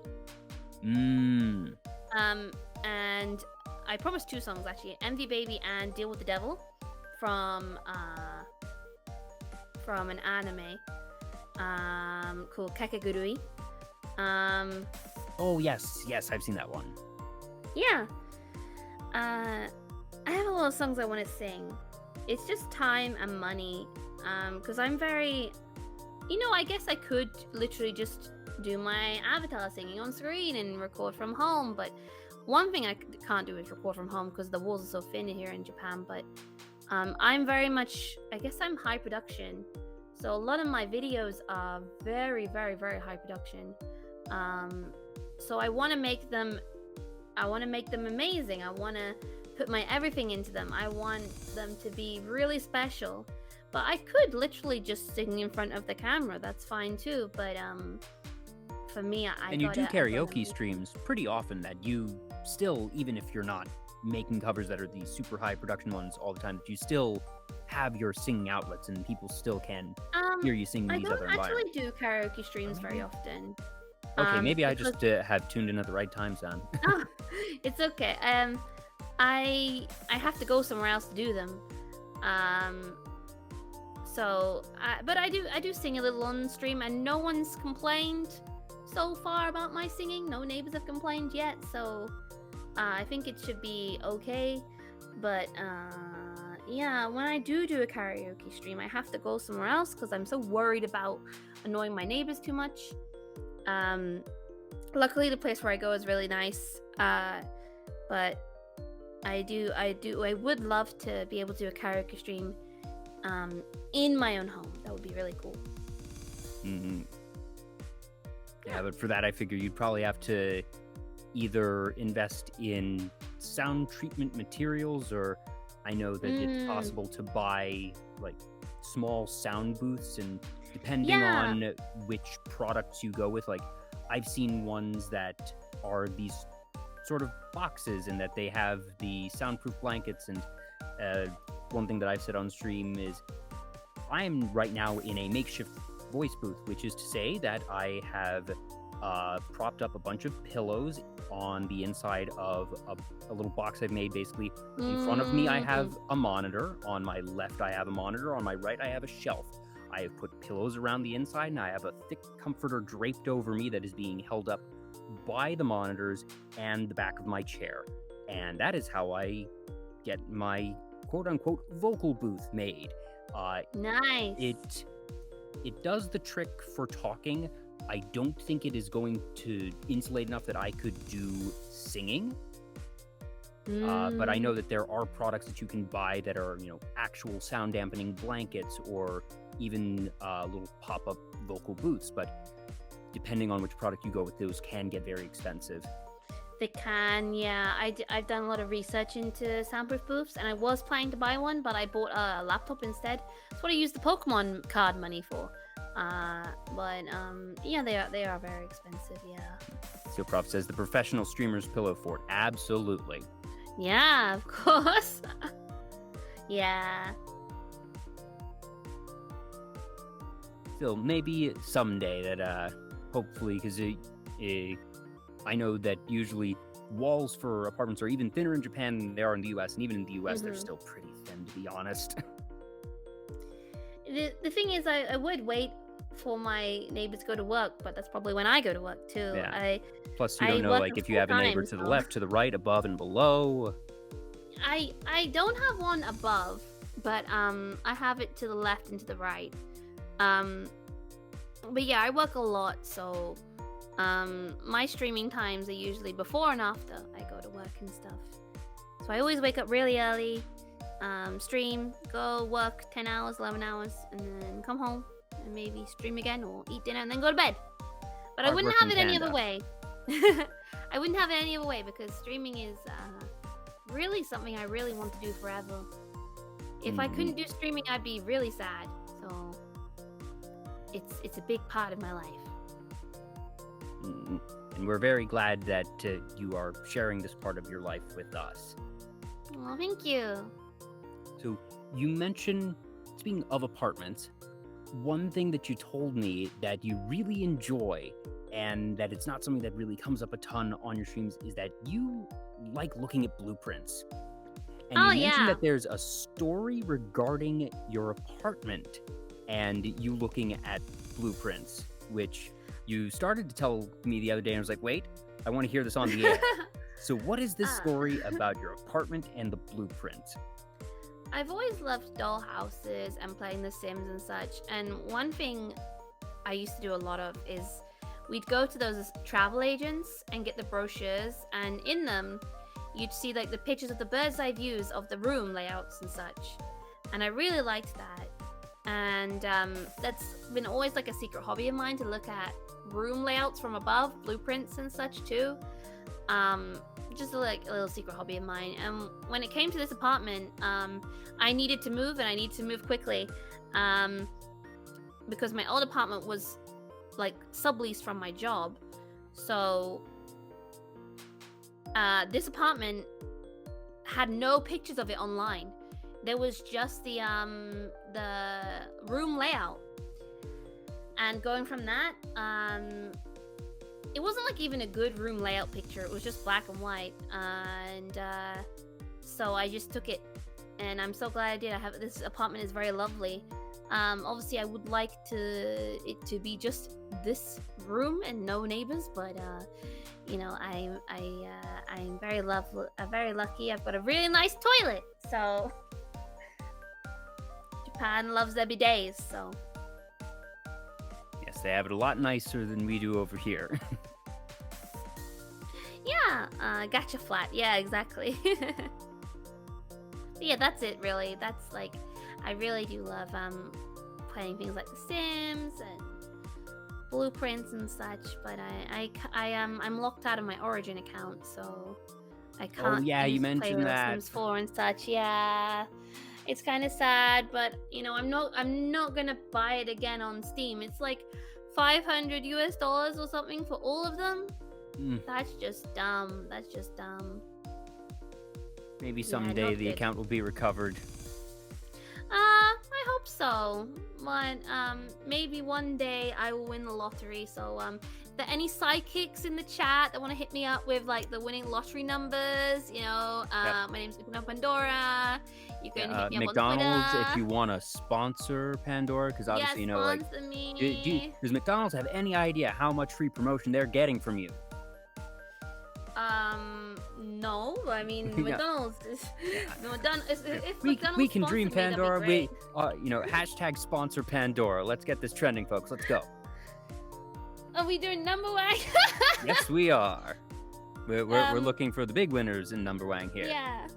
If I had a lot of money, I would sort my health out better. And I would go see my parents. And I'd probably move so I could sing more at home. So McDonald's, you want to hit me up anytime soon? Or anything's fine, you know? I'm honestly kind of surprised that McDonald's has not made a corporate VTuber yet. It's coming. It's coming. I swear it's coming. You're going to see Ronald McDonald on your screens very soon. Like, no, literally, Ronald, the just, girl you know, from Wendy's, like, sure. McDonald's had this anime short a while back. Mm-hmm. And I feel like they take the main character from that, and that's their VTuber. I mean, they could. Netflix has a VTuber, Crunchyroll has a VTuber, Play Asia has a VTuber, Obake Palm, very lovely, and Mana 2, very sweet. Both, they have two. Sonic is a VTuber. Asia, yeah, Kurumi, wonderful. Yep, and they just had their second generation yes, they girls debut did. just a couple weeks ago. Yeah, it's almost Kurumi's 1 year anniversary, I think. Yeah. Weird to think it's been that long. So yeah, she I was in her chat during her debut. There's a lot of companies that have VTubers now. So probably McDonald's is gonna have one at some point. It makes sense. Yeah. If it's not on this timeline, it's on a different timeline, but it's gonna happen. So, you know, or McDonald's, if you don't want to have to worry about investing in a new design and creating and finding someone to be your VTuber, just hire Pandora. Yeah, hire me, sponsor my visa. I don't know. I do love McDonald's. I don't eat it all the time, contrary to belief. Actually, last year, maybe I can show you actually. Let's go this way. So last year I did a thing called the chicken nugget ranking of 2021, and I'm a bit big at the moment. Let me make myself smaller. I love this scene. This is really cool. I remember hearing about this, but I didn't actually see the stream itself. We had a prestigious judging panel down here. Mm-hmm. And the winners. Do I have them? Can I? Oh, I can't. I see I can't show Yupi-chan. I see Vivi. Who's the third? Is that another Yupi-chan or is that it's Nemo? me. Oh, okay. It's me again. Yeah, this was another nuggie review. I can't make the slides work for some reason, but not another nugget review. This was the chicken nugget review of 2021 that I did, and the winners were Domino's, actually, not McDonald's. Ooh. Yeah. Okay. It was controversial, I know, but that's the world we live in. Huh, I never really thought about Domino's being a nuggie place, but then again, they do have those the boneless wings, and I suppose those are chicken nuggets. Yep, they are. Well, in Japan they actually do chicken nuggets. So, highly recommend if you're coming here. Like, very, very yummy food, yummy chicken nuggets here in Japan. They got #1 in my nugget review, so I really do recommend them. Shift and period, shift and comment. Oh, okay. There we go. So they weren't very good. These weren't very good. They were #2. I think this is KFC's. This is Domino's. This is Mossberg. It was terrible. Domino's was #1. Domino's was #1. So highly recommend. Yes. The sight of chicken nuggets on like a fine dining plate with the tablecloth and everything, the little sprig of garnish, I can't tell if it looks really nice or if it just looks strange because they're still chicken nuggies. So seeing them on a fancy plate like that feels a little weird. Well, a lot of pictures you see of food in the media are heavily baked. Yeah. For example, the beer, they'll add actual soap to make it look more frothy. Mm-hmm. Pizza, when they pull the cheese up, they'll pull the slice up and the cheese is stuck to it. That's glue. They drill into burgers to make the stuff not fall out. Yep. I've seen videos of them actually doing the setup and the camera angles for stuff like that, and just the production that goes into it all is very intense. It's really cool that I actually went to school for business and marketing, so I find that type of stuff really fascinating. What Japan does a lot of is in shop windows, they instead of like having the menu on display, they will literally have figures. Yeah, of these the plastic food. models, like these really high quality plastic models of everything from plates of curry to ramen, and you see this in the U.S. a fair bit as well. That when a Japanese restaurant or shop opens up some place, that they will usually have those as well. That like you said, instead of just the menu, that they'll have these display cases with these frankly elaborate setups. For sure, yeah. It's very appealing, and in Japan the food looks like what you see. It's what you see is what you get most of the time in Japan, so it's a very good place for a foodie. Yeah. Apart from nuggies, do you have any other particular comfort foods?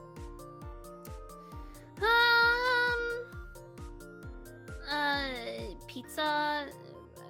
Branston pickle is a big thing for me, but I can't get it in Japan unless I import it, so yeah, those sort of things, yeah. Now, you said that Domino's has the best chicken nuggets. Does Domino's have the best pizza?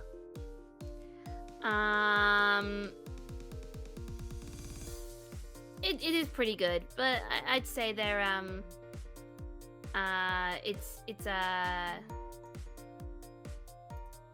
it's all right. It's better than the UK Domino's for sure. Do you have a go-to place for pizza that if you're able to get, and I would even say regardless if it's in the UK or in Japan, do you have a favorite pizza place? There's a cheap chain called Caesarea in Japan. I really recommend. They do nice pizzas.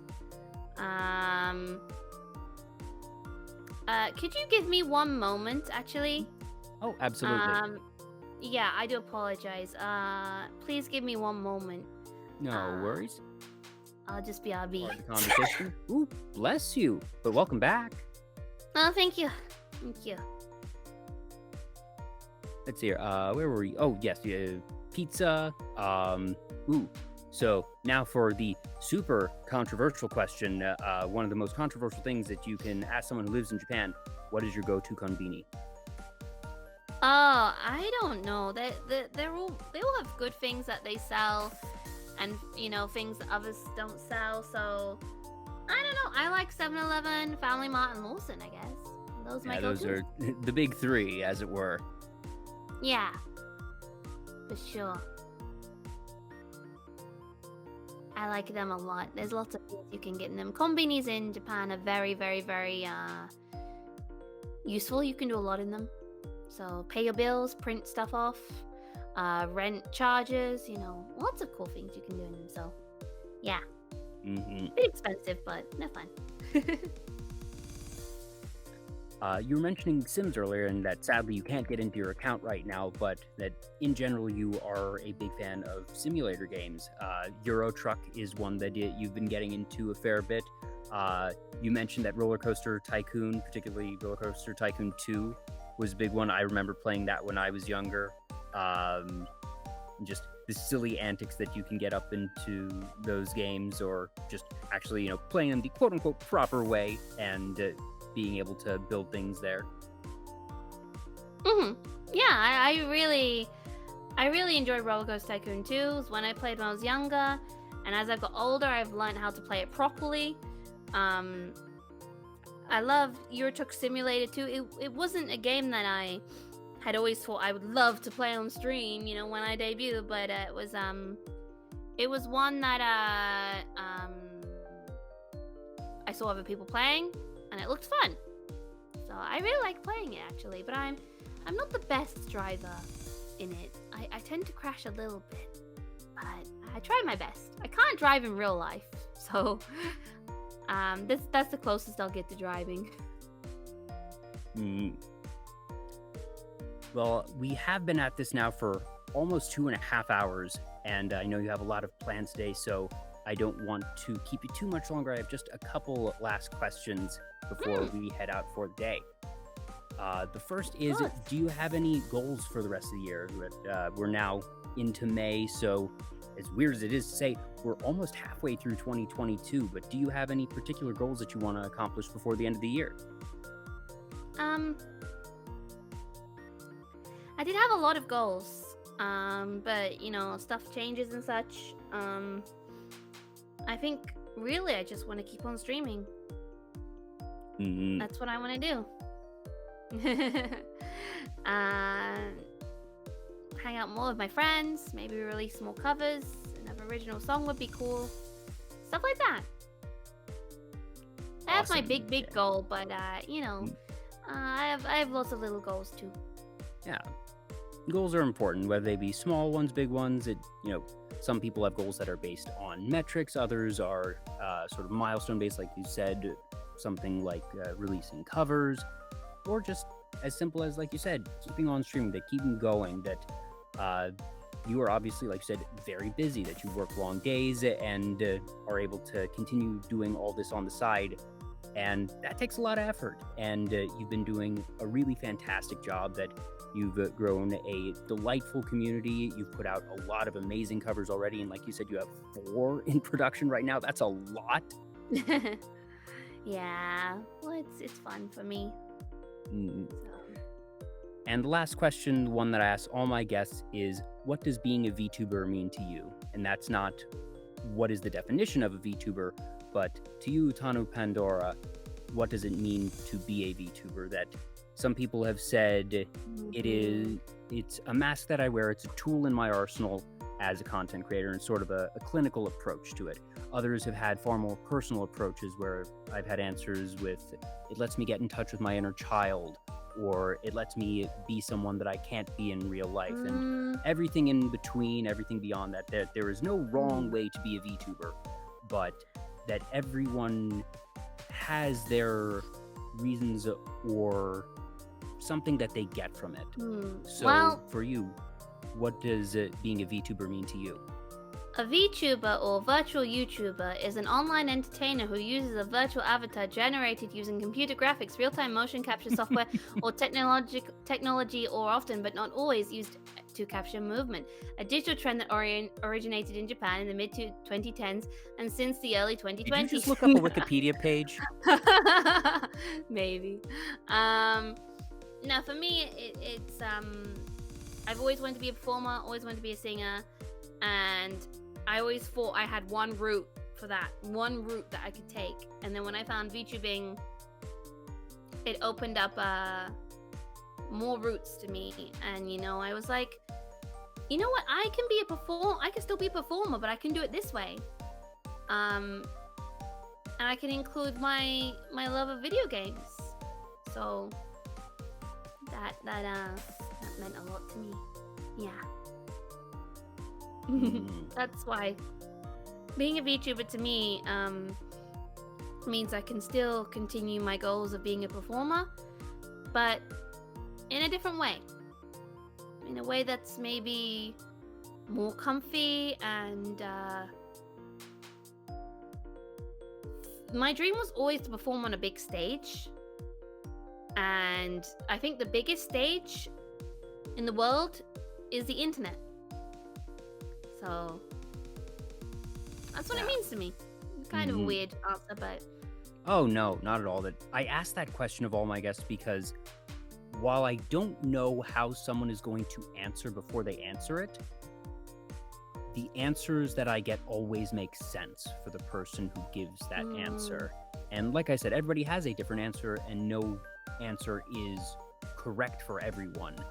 But I find it very interesting to sort of put a bow on everything at the end of the show to, I suppose, boil down and encapsulate as best one can in a single answer why somebody enjoys VTubing or what they get from it. And I think it's very clear from the things that we've discussed tonight that all the different forms of performance that you are into, singing, dancing, streaming, improv comedy, that you, like I said, you are very much a performer at heart, Pandora, and that your answer very much makes sense for you. And we are so very fortunate that you have chosen this stage and that we have been able to find you on the stage because, like you said, the biggest stage is the internet, but it's also a crowded stage, and it can be difficult at times to stand out on the stage.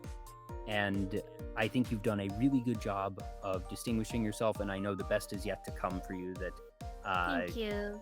You're putting in the effort, and I hope you are feeling like it's paying off, because I know it can be tough, and like I said, it's difficult to stand out at times, but I think that you absolutely have what it takes, and the fact that you've come this far is proof of that, and that as you keep going, I think you are going to continue to see more and more success, and I'm very much looking forward to seeing that. Thank you. That really means a lot to me. I'm hoping for the best. Most definitely. And thank you so much for inviting me to talk with you. I had a lot of fun. I know I go off of topic a lot, but I had lots of fun tonight. Oh no, the pleasure's all mine. Morning for me, but yeah. Like I said, this is a talk show that if you're talking, if you're having a good time, then the show's going well. And I think that we had a fantastic show tonight. So as we wind down, is there somebody that you would like us to raid? Let's see. My friend Moyu Gao, I'll type her name in the chat. She's streaming Elden Ring right now. She's a dinosaur, and actually she's pretty interesting because she is 100% self-produced. Art and rigging, all done by her. So highly recommend. Lovely person as well. Well, awesome. We are going to be raiding Gao in just a moment. So thank you all so much for tuning in. Be sure to follow Pandora if you aren't already. She is with the fantastic group Cyber Live. Be sure to follow their other talents as well. Great people over there. If you'd be interested in following me, if you enjoyed the show, I'd be flattered by a follow myself. Like I said, I do these shows about once a week. My next show is going to be on Saturday. Hope you all join me again then. But for now, have a fantastic rest of your night. Again, Pandora, thank you so much for taking time out of your very busy schedule to be here. Oh, well, thank you for having me. I had a lot of fun. I'm very glad. Once again, thank you all for tuning in. Have a great rest of your day, night, time zone, wherever you may be, and I will see you all next time.